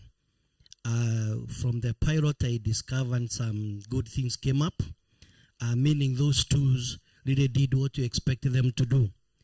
I have around 3 or 4 questions I want to put across to you people, maybe very fast. One, I want to know because you'll be doing this for around 3 years. What mitigation factors will you be putting into place because of fallout issues for students and turnover for the teachers? Because in those 3 years, you expect very many teachers to have gone from one school to the other, and also dropout rates in these learners. Secondly, I want to know how you are intending to use systematic review in your longitudinal study. Thirdly, you talk of inclusivity. When I look at your research questions, number one and number 3, they are specific on the girl child. When you talk of scaling disability from grade 1 to grade PP1 to grade 3, I tend to think it doesn't matter if I'm a girl or a boy, because when we break this, we narrow down to the girl child. I want to be made to understand, why did you decide to dwell on the girl child and forgot the boy child, and yet you are mentioning them along the way? Why wouldn't you include both of them? Because both of them are equally affected. And then I mentioned about the tools. I would have wanted to know whether these tools you developed them, or maybe you did an adoption from somewhere. Thank you so very much. My name is Dr. Dega Moses from MOE. Thank you very much for those questions. The first one is on the mitigation measures, because any longitudinal study, those are some of the potential things that can happen, where you have a dropout of either the students or the teachers. And I want to believe that because of the approach that we've taken, the cascaded approach, where we are working very closely with the local education officials, it becomes very easy to, first of all, know the rate of the dropout and plan very well ahead of time to establish then what happens. Because then the dropout is a given, but then as we continue working with the local education leaders, we'll be able to know when the time comes. We are not anticipating a very huge magnitude in terms of dropout rates, because the dropout rates, unless they are very big, then they are likely to affect the impact. They're likely to have an impact on the study. So if it is insignificant, then it is not an issue for us. I don't think we've come across a situation where the dropout is so big that it can affect the findings of the study. But nonetheless, we are working closely with the local education leaders to, if that happens, then we definitely will take the necessary actions. But I also want to invite Munaweza and the other team members to weigh in on that particular issue, and also the second one on the systematic review. Yes, Thomas. Let me respond to how the mitigation measures for school dropouts among the cohort learners. Yeah, we have a caregiver engagement to track issues of school attendance for purposes of retention. So one of the things that we shall actually be doing is to have community conversation or dialogue on aspects of school attendance with the caregivers. So I think with this, we will be able actually to have a good number of our learners on board, or be able to account for their whereabouts. Yeah, I think the only bit which we may be non-committal about is the aspect of the turnover of teachers. It happens, but Dr. has put it right, that in most cases it's quite insignificant. And more so if it is not more than, it is 10%. If it is not more than 10%, then we consider it quite insignificant. Because issues of teacher transfer, there's very little that you can do about it. Yeah, probably it is a policy decision. It is the right of the teacher, depending on the circumstances, that is making them move to another station. Yeah. But again, on that, what we shall also be doing is the refresher courses. The refresher training, that is. Yes. For those that actually are onboarded, like I think after implementing for a year, we shall actually be doing refresher training. And apart from the refresher training, we shall also be having what we refer to as cluster meetings. So within the cluster meetings, there will be peer learning among the teachers in the 20 schools, where in the 140 schools that we are implementing in. So thanks. Thank you very much, Thomas, for weighing in, Daktari, for weighing in that. And now, Munaweza, you can take both the one on systematic review and inclusivity of the girl child. Yeah, thank you, Daktari. It's good to know that even we built that in the formula for sample sizing. We built into that the issues around dropouts and making sure that at the end of it all, that our data is still okay. So we have built that in. We didn't share the full process, but we've taken that in. Dropout due to death, transfers, and other issues have been taken into account. So we are safe there. The issue around the systematic review, I know Daktari is asking this for a specific reason. So we will use PRISMA guidelines, modified PRISMA guidelines in doing the systematic review to take into account the requirements. Because when we mention systematic review, there is a certain level of rigor expected. So yes, we will use PRISMA guidelines in doing so. The issues around research questions 1 and 3, he was saying you're focusing on the girl. Where is the boy? It is the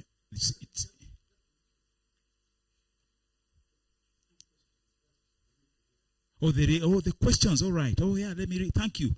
Sorry, I was doing the same mistake. Let me just read the questions, the research questions.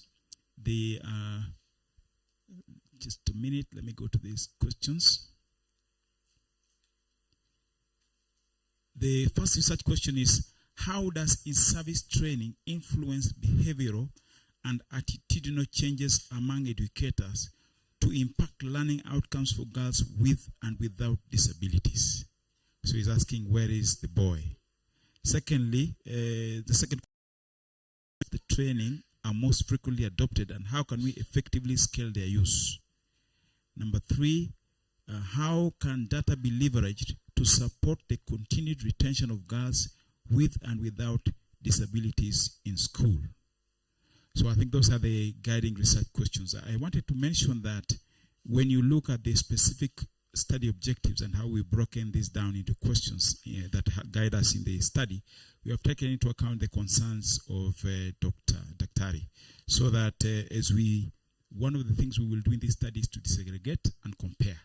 So even when we're talking about learning outcomes for girls with and without disabilities, we also need to compare them because of gender issues to boys with and without disabilities.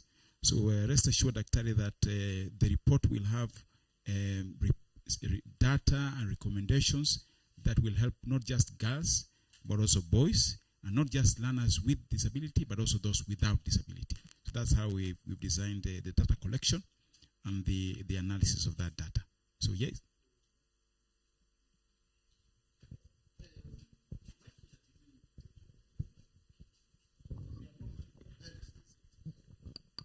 Because if this study is for both boys and girls, if it's for both, we start with the girls.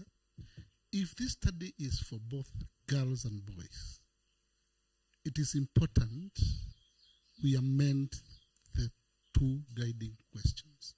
Replace the word girl. There's a study we did with Disease Africa that we launched last month. We were very purposeful that we studied about the girl child because it is informing girl child. Otherwise, the moment you put the word girl in the guiding questions, then the message is very clear. This study is on girls. So to me, I would wish you replace the word girl with children with disability. Thank you. I would move that to be amended. Thank you. Thank you. That is a headache for the principal investigator. Yes, and this is well noted. I think that's why we are having this discussion today, so that some of those issues can be raised. And Ikonya has the mic. You want to weigh in on that issue? Yes, I wanted to weigh in and build up on what Munaiza was saying and indicate that we are not leaving out boys, only that we also acknowledge the additional barriers girls face, and especially in some of the context. In some of the context, actually, they do not prefer educating a girl child, and especially if that girl child has a disability. And we are building this based on the experience that we had, including on STEM education, where in some cases would find that the parents were not really even into educating girls who had disabilities, but would rather the same girls who have disabilities be married early. So remember, we are working in a context like Kajiado, where we also have some of these mobile communities, so etc. So just acknowledging that one fact, that there are additional barriers that girls face as compared to boys, but we are not leaving the boys behind. Thank you. Yes. Munaweza, you want to say something? No, I don't know whether it's the same or girls, because there was one question to unanswered, but I see a hand, so let me sit down. Before maybe we conclude that, yeah. Just to add on what Ikona has said, a study can be very specific on what they want to focus on. And if a problem has been found or a gap, in this case, girls with disabilities, we all know they suffer double jeopardy. So then it can become a very good grounds for investigation and intervention. Because at the end of it, we are saying we need to provide interventions to see whether there can be an increase in enrollment rates of girls with disabilities in school. So much as we take those observations very well and very kindly, it's also good to know that it's okay sometimes to look at where gaps are and find a way of filling those gaps, especially when this specific part of the population has been overly left behind, more than everybody else, in terms of gender and now with an added disability. I don't know. So that is why, as we are saying, we decided to narrow in. But we've taken those concerns very well. Let's get other questions. Yes. And I'm told we have less than 5 minutes, so there's one quick we are moving. There's one quick question Daktari had asked about tools development. I just to run through. Yes, Daktari, the process was based on the current curriculum, based on what the requirements are in the curriculum designs, and the strands and substrands that we were interested in because of the early learning outcomes. So the tools were developed, they were reviewed by the TWG. We also had the benefit of Kenya National Examination Council, which is going to be renamed, so we now have tools that are not only aligned with CBE, but also with CBA, so the CB assessment. So the report we'll be hearing when we produce it will be about meeting, exceeding, and that expectations around the rubric that is used by CBA. So yes, we developed them and aligned them to the curriculum. Thanks. Yes, so far I think we are moving very well. I'm told we can take a final round of questions or comments or observations as we wind up. Thank you, Dr. and all the presenters. We can end? Yes, please. Okay. Thank you, Dr. Munaweza had answered the question earlier, but I still have a concern on how will the study ensure continuity among the vulnerable groups, given its longitudinal running for 3 years. We have Samburu, which is heavy on, is domiciled with the pastoralist communities. Nairobi is also here. The informal settlements, people tend to move a lot, so I don't know if that has been factored in. And lastly, how will the findings feed into county budgeting processes, like the capitation of ECD, because this is under the counties? I'm looking at the outcomes and objectives, and that is not factored in the study. Thank you. Yes, we are maybe the last one now, and then you can take the questions. Were you asking a question? Okay. Unaweza, you can respond. It's a valid point that at the classroom level, we might start with 10 learners, and by the end of it, we will have only 8 or so of the original learners. So what I was saying was that we in the development of the sample sizing for longitudinal study of this type, you have 2 options. One, you have a replacement protocol that allows you to say, okay, this, if there is any loss due to time, as they call it, loss due to time, then this is how I'll replace them. The alternative approach is to have a sample size that takes into account expected dropout, so that by the end of the dropout, unless something dramatic happens, you still have the number that satisfies your statistical requirements. So what we opted to do was to build into the sample sizing dropout and so on and so forth, so that even if we will have dropouts, but at the end of the day, the number we have will still satisfy the statistical requirements. So yes, we've taken that into account. The other approach of replacement had many challenges, so we opted the route of taking an adequate number of sample sizing. Number 2, yes, is a very, very valid point, and you remind me, I didn't mention this, that in the TWG there is a county caucus for ECD represented, and hope to work, and through that the Council of Governors, so that we can work together with them. And Thomas had mentioned that when we go to the county, we will also be engaging them at the county level. The data that we will also be producing will be disaggregated up to county level. The engagement will also be carried out, but not only at national, but also at county level, because ECD is a devolved function. So that's a very valid point, and we didn't highlight it as we should, but that's a very valid point. Thank you. Yeah, I think that was a very good question. One of the things that we have got another component that we are supporting as an organization. So in Kajiado, we are even supporting them in operationalizing their Disability Act. Yes, and actually when we went through during the inception meetings, we realized that this is one bit that actually needs to be strengthened. So we are also developing protocols in terms of how a buy-in protocol, what is it that they have that actually we can jointly also give our input. Like you see for Kajiado, they have a disability even funds. So we decided on to give them something small just to operationalize it. Yeah, but probably this is something now a little bit out of the scope of the study, but because we have got another program in the same counties, then we shall actually be able to follow it up and see how it works. But already we have started with Kajiado.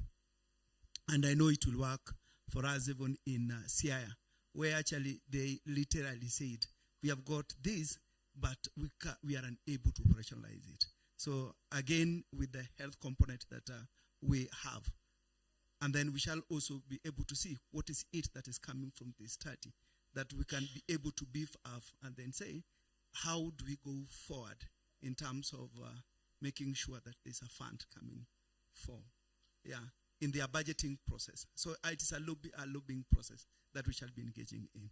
So thanks so much. There's another question. Yes.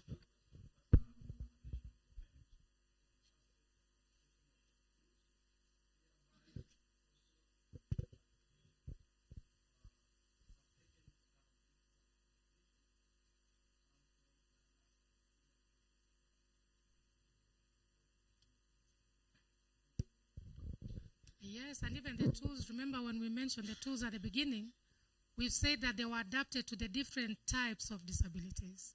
So we have the tools adapted for those with hearing impairment, those with physical disabilities, and visual impairment. Yes. So I don't know whether we have any final questions. Otherwise, we end this session. I'm informed we need to end the session. And just to appreciate everybody, I think the comments, the questions were very insightful. Because remember, we said at the beginning, it's from your questions and observations and comments that we also realize perhaps areas that we need to focus on a little bit more. So I want to thank everybody, those who've asked and those who've not asked, for this session that has been very engaging. Thank you very much.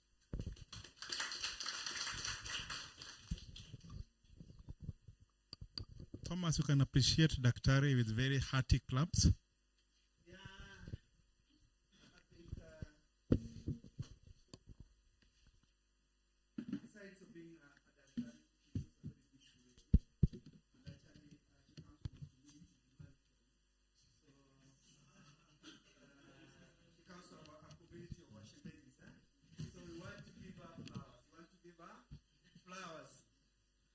Yeah, let's give our flowers.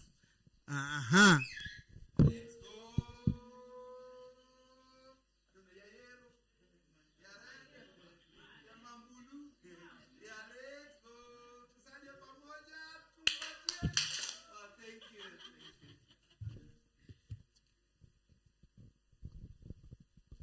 The projector.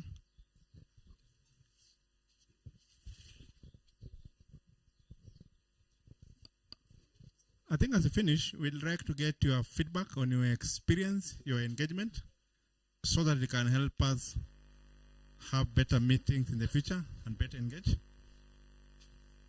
I'm presenting a QR code. You can just scan it with your phone, then be able to engage with the feedback. So you know how to scan a QR code? Who doesn't know? Those who can, who are able to. I'm sure not all of us can be able to access that now. Apologies for those who are unable to see what the QR code, but you'll find a means to ensure that you participate in the feedback after this. So basically just scan the code. Anybody who needs assistance, I think they will be seated basically to be able to also participate. The feedback is important for us. Maybe 2 minutes for us to engage with that feedback. And then perhaps I'll invite Thomas to close this for us. Thanks so much, Daktari. We have two main activities. Yeah, we have got two main activities. And just to conclude this, one is to have an official launch ceremony that will have two folds. That is commissioning of the longitudinal study.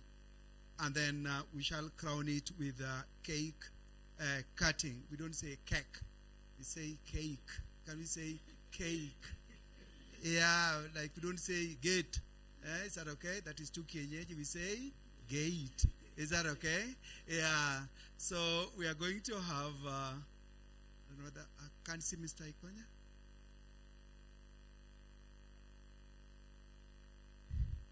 Yeah, I think protocol will require that after the commissioning and the cake, then we stop there. So before that, I wish to invite Stephen on behalf of the Executive Director's Office to make his remarks. And then thereafter, he will invite Madam Sheila. I will invite our guest of honor to do the launch. And then our Ron Sheila will take lead on the cake cutting. Karibu sana, Stephen. Thank you so much, Bwana Thomas. We can clap for him again. Thank you. We are very, very, very grateful again And I also want to take this opportunity to thank the donors who have made this possible, beginning with Echidna Giving, and they did a focus on advancing girls' education in lower income countries, particularly in East Africa and India. And their main aim is to get more girls into better schools through IECE and yes, and strategy that supports early childhood development, foundational primary learning, and adolescent life skills. They prioritize systematic change, supporting local leaders and organizations to create sustainable impact. So allow me to pass our regards to them and say to Echidna that we are very, very grateful. We would also want to acknowledge Co-Impact, who have also been very, very instrumental in getting us here with their support. They are also very, very key on matters to do with gender intersectionality. And that is why even in our focus, we are very, very particular in just ensuring that, especially in the marginalized communities, that we ensure that no child vulnerable, or rather the children with disabilities are left behind. So also allow me to thank you. I want you to clap for yourself.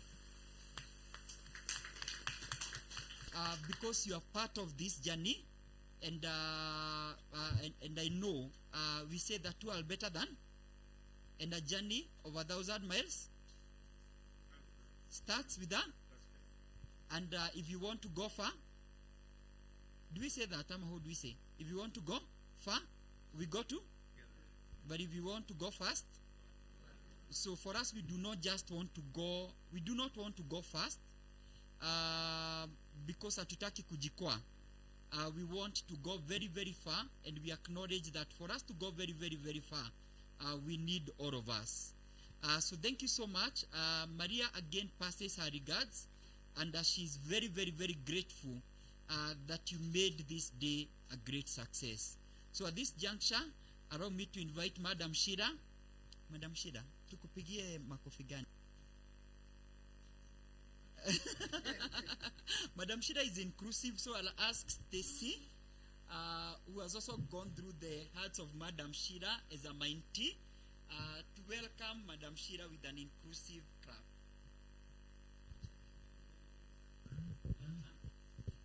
Okay, hi everyone. So we'll do inclusive clap.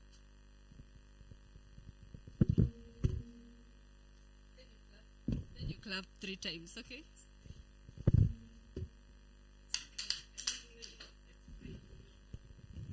Okay, you inclusive, and then you clap 3 times. I saying?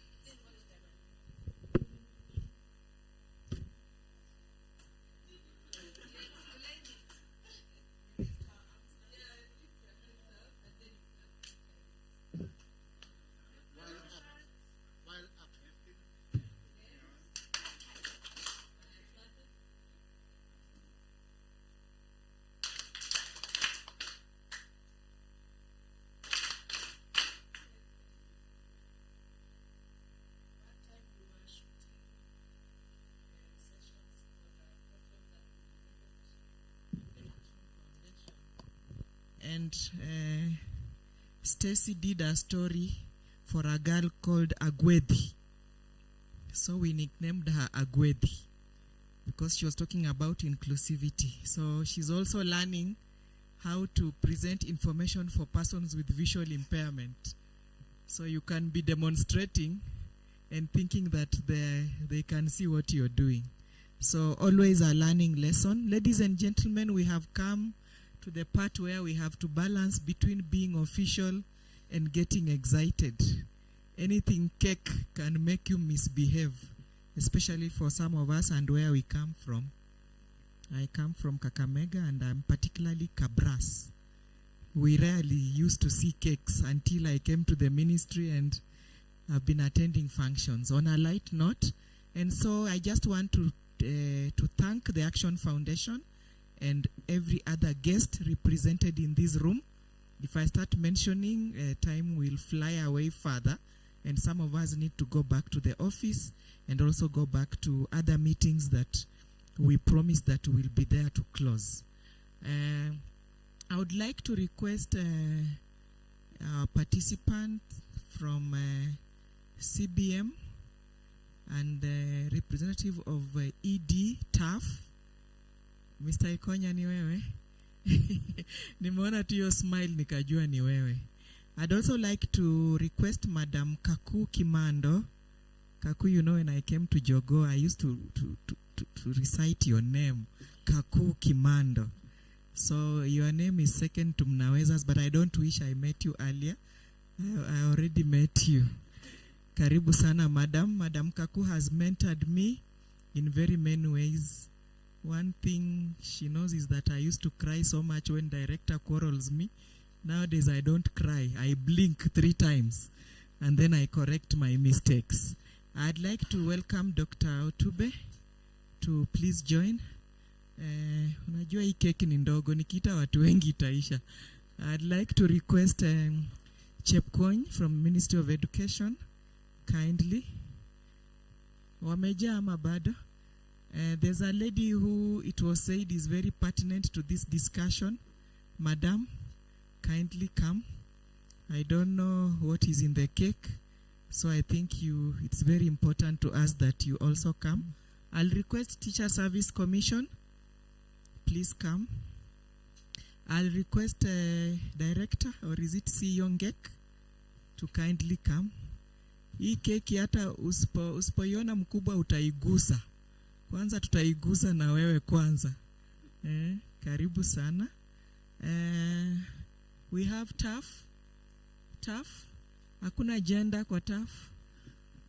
Caregiver.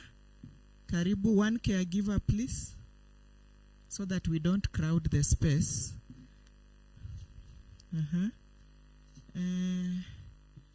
Thomas, who anasema Madam Sheila Thomas, you are the project. Is it you or there's another man here? Jina yake aspoispell. I don't know if it is Brez or Bregnev, whatever it is. Please.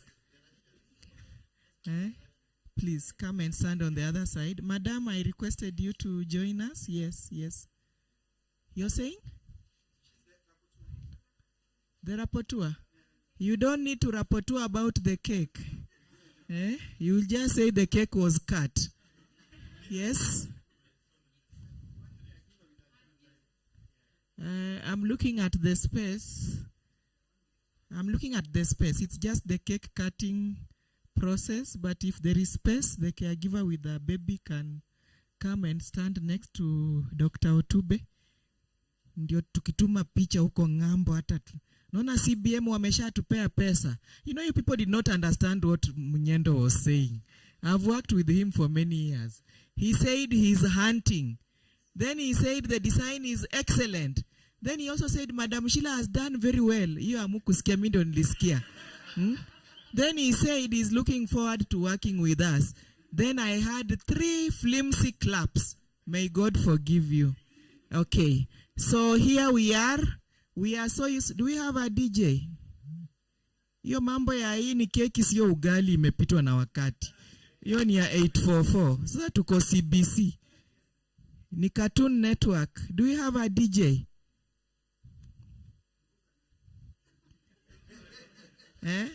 Hey. Leo ni leo.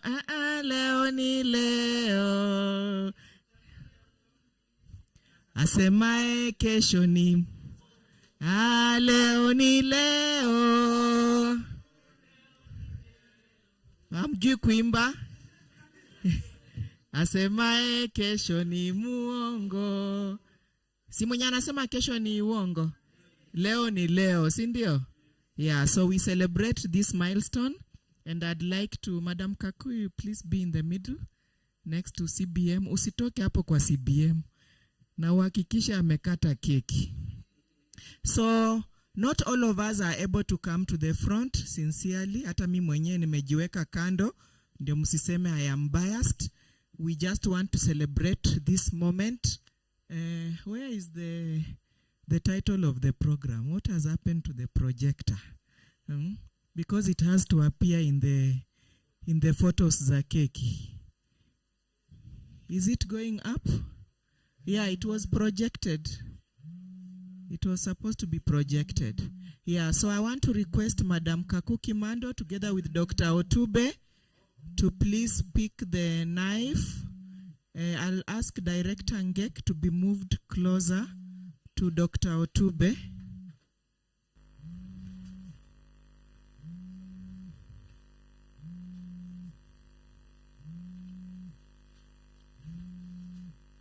Okay. We were expecting it to be projected, Chepkony, but it is okay. Please just stand in the middle. There you are.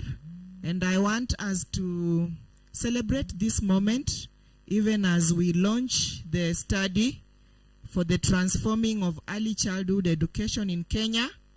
We are looking at scaling disability, inclusive and gender-responsive learning for children with and without disabilities, and it is a 3, 2, 1, cut! You know the problem of people eating cake daily in meetings, they don't find cake as something to celebrate about. Can we appreciate and celebrate this moment kindly? And thank you so much.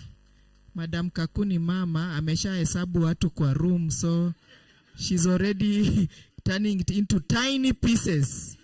You know, in such moments, there are different emotional intelligence skills when it comes to sharing of a cake.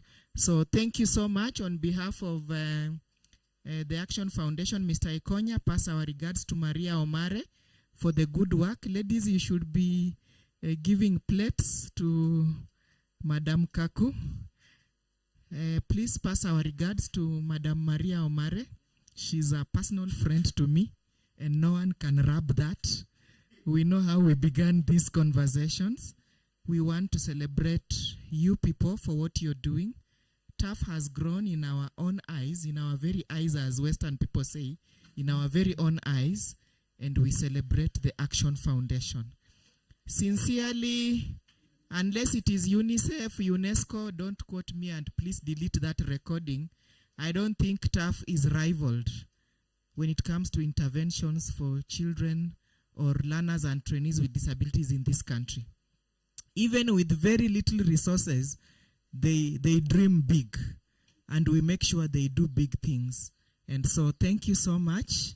Christy, do you have a fork? We have a fork. So we are going to do the will you marry me way, or is it I'm already marrying you way? So that Director Ngek, please take a serviette because hatujaosha mikono. Director Ngek, we want to give you a piece of cake with chocolate, vanilla icing. I can see some pink things. I'm sure it's not poison. I'm sure it's very sweet. Director, we celebrate you for being a boy child who speaks about girls. May God bless you. Please taste. You say thank you and taste na usiteme kama Oburu Odinga. Hii yetu iko sawa. Hii yetu iko sawa. Ni tamu, Director. Thank you. Appreciate them even as they taste on our behalf. We are not sure if we will taste or not, so we celebrate as they taste on our behalf. Thank you, Madam Kaku. Please give to Chepkony. Dr. Otube, kindly give to the rest of the dignitaries at the front. Then we'll have who are our flower girls? Where is Agwedi? Agwedi, Christy, watu wako smart na bado hawajatoka soko. Wapeane keki. Sisi wengine tungoje tukupewa, si ndio? Thank you. Ningependa kumkaribisha mzazi wetu ambaye yuko na mtoto aseme kitu kwa dakika moja, and then from there we'll see what to do. Thank you so much, even as you go back to your seats. Karibu sana madam, na Mungu akubariki.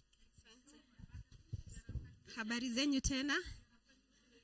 Tumefurahia sana kuwa kwa huu mkutano na tumesoma mengi sana kuhusu inclusive, na tumefurahia so that hata watoto wetu wakigrow, wakifika age ya kwenda shule and everything, tunajua kwenye tutaanzia. So tumefurahia sana na Mungu awabariki.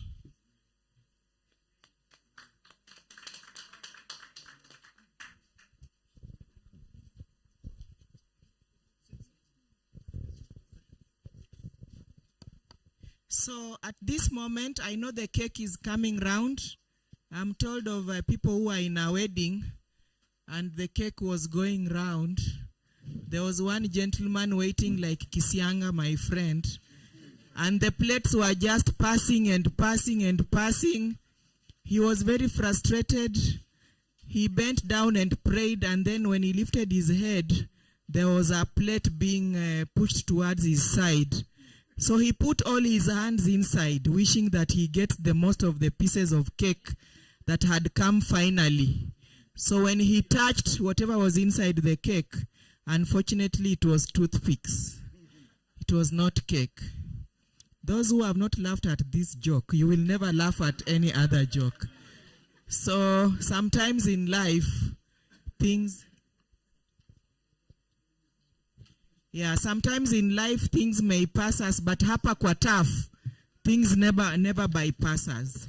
And in the TWG we said, we are no longer saying leaving children with disabilities behind. Because when we said that, wakaanza kuwekwa mbele na wakaanza kuachwa mbele. So we are now saying, leaving no one out. Leaving no one out. Thank you so much. At this juncture, I want to welcome our director, Madam Kaku Kimando, to come and close for us. Thomas, kuna lunch ama ni cake tu? There is just not lunch. Buffet. You know, today Thomas is very smart. I'm wondering if it is a wedding suit. Karibu sana, madam. So even as you bite your cake, please open your ears so that we listen to Madam Director. Ndio tupangwe na Thomas vile tutaenda kukula the buffet. Karibu sana, madam. And I'm sorry we didn't have the ribbons. Thomas, next time involve me. You know, I've had to be very creative, manufacture jokes on the spot. Kama kungekuwa na ribbons na balloon, na kakitabu tu kameandikwa title ya hii program, alafu tu Madam Kakua kate na makasi mpya hivi, alafu tupasue balloons tatu from different directions. Don't you think it would have been a better one? So stop leaving the girl child out when it comes to the balloon issues. But we celebrate so much and we thank you for your patience. Karibu sana, madam. Unajua nakuanga na story nyingi na nakupenda sana. Karibu.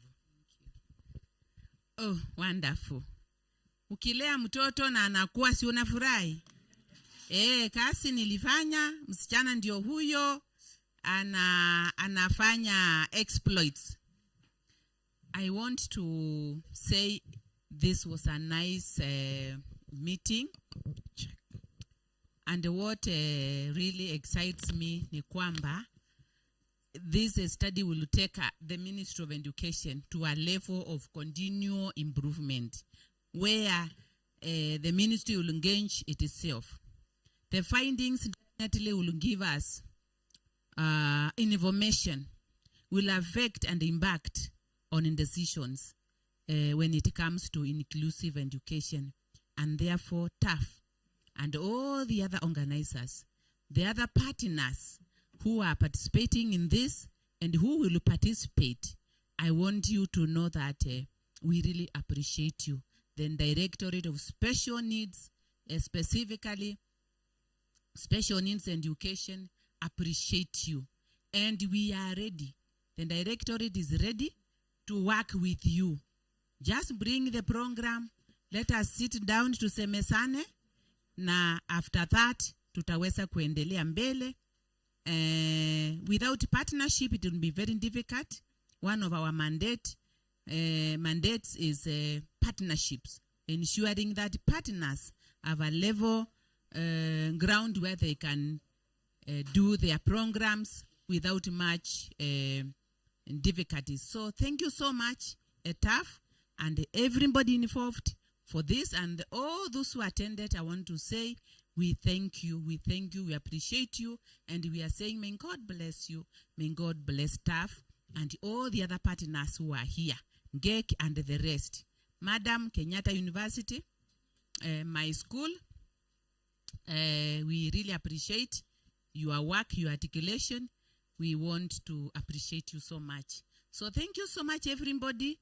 And as you go, just go knowing that we appreciate you, we love you, and we love what you are doing for the learner and the trainee with disabilities. Asanteni sana. Mungu atubariki sisi wote.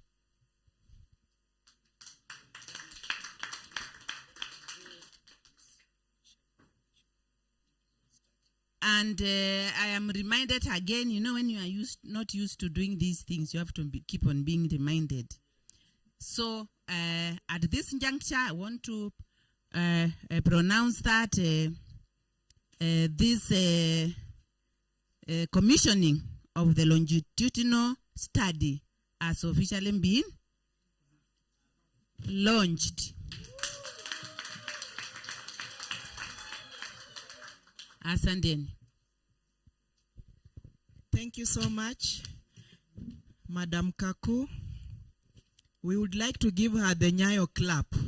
You know ile Nyayo clap ndo ilikuwa inafanya mtukutu anatoa noti za 500 hapa kwa mfuko wa koti. Si ndio? He is rest in peace, so hata mkinishtaki hata nifanyia kitu, si ndio?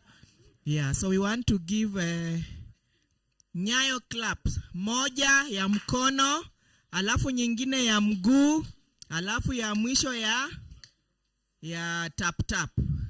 Tap tap and share, si ndio? Haya, 1, 2, 3. Ingine nyinyi wote ni CBC. Haya, tuanze tena. 1, 2, 3. Ingine tena, mwisho. Asante sana madam.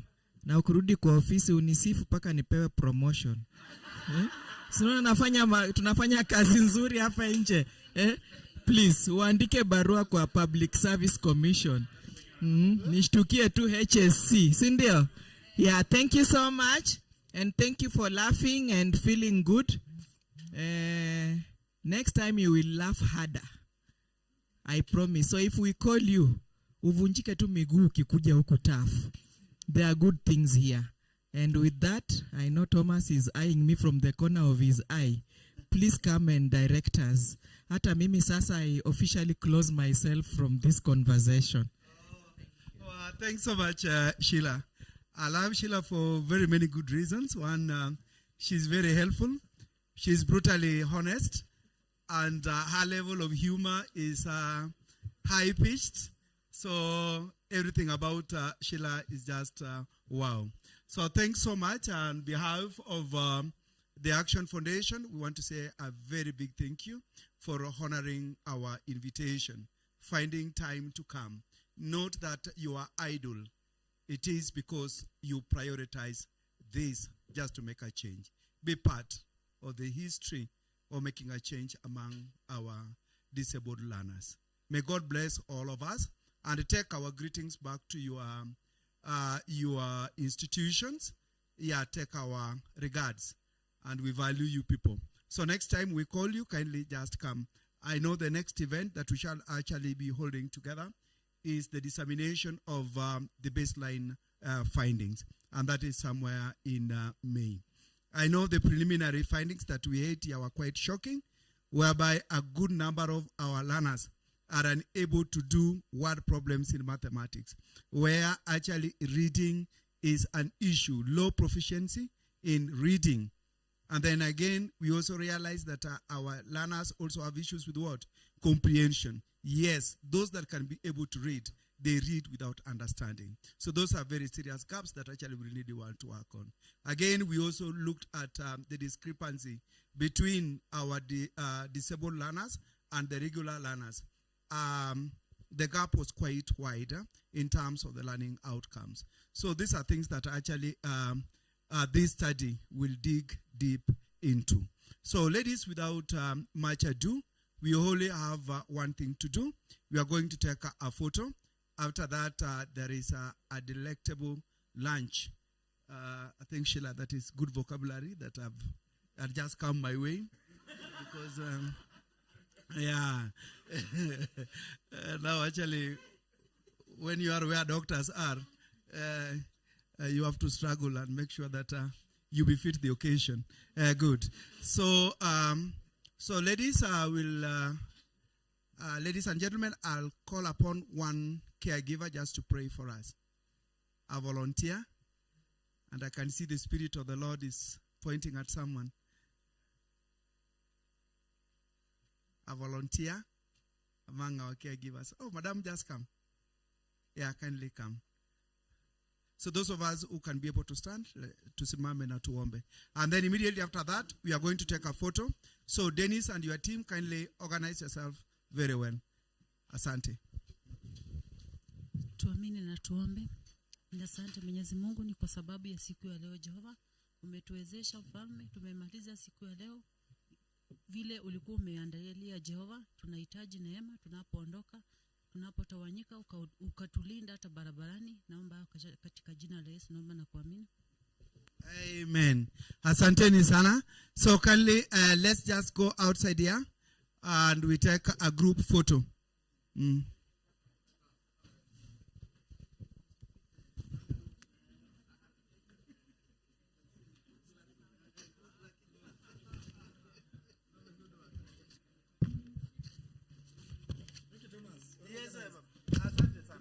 Asante sana. Yes. We are feeling honored. We have felt so good.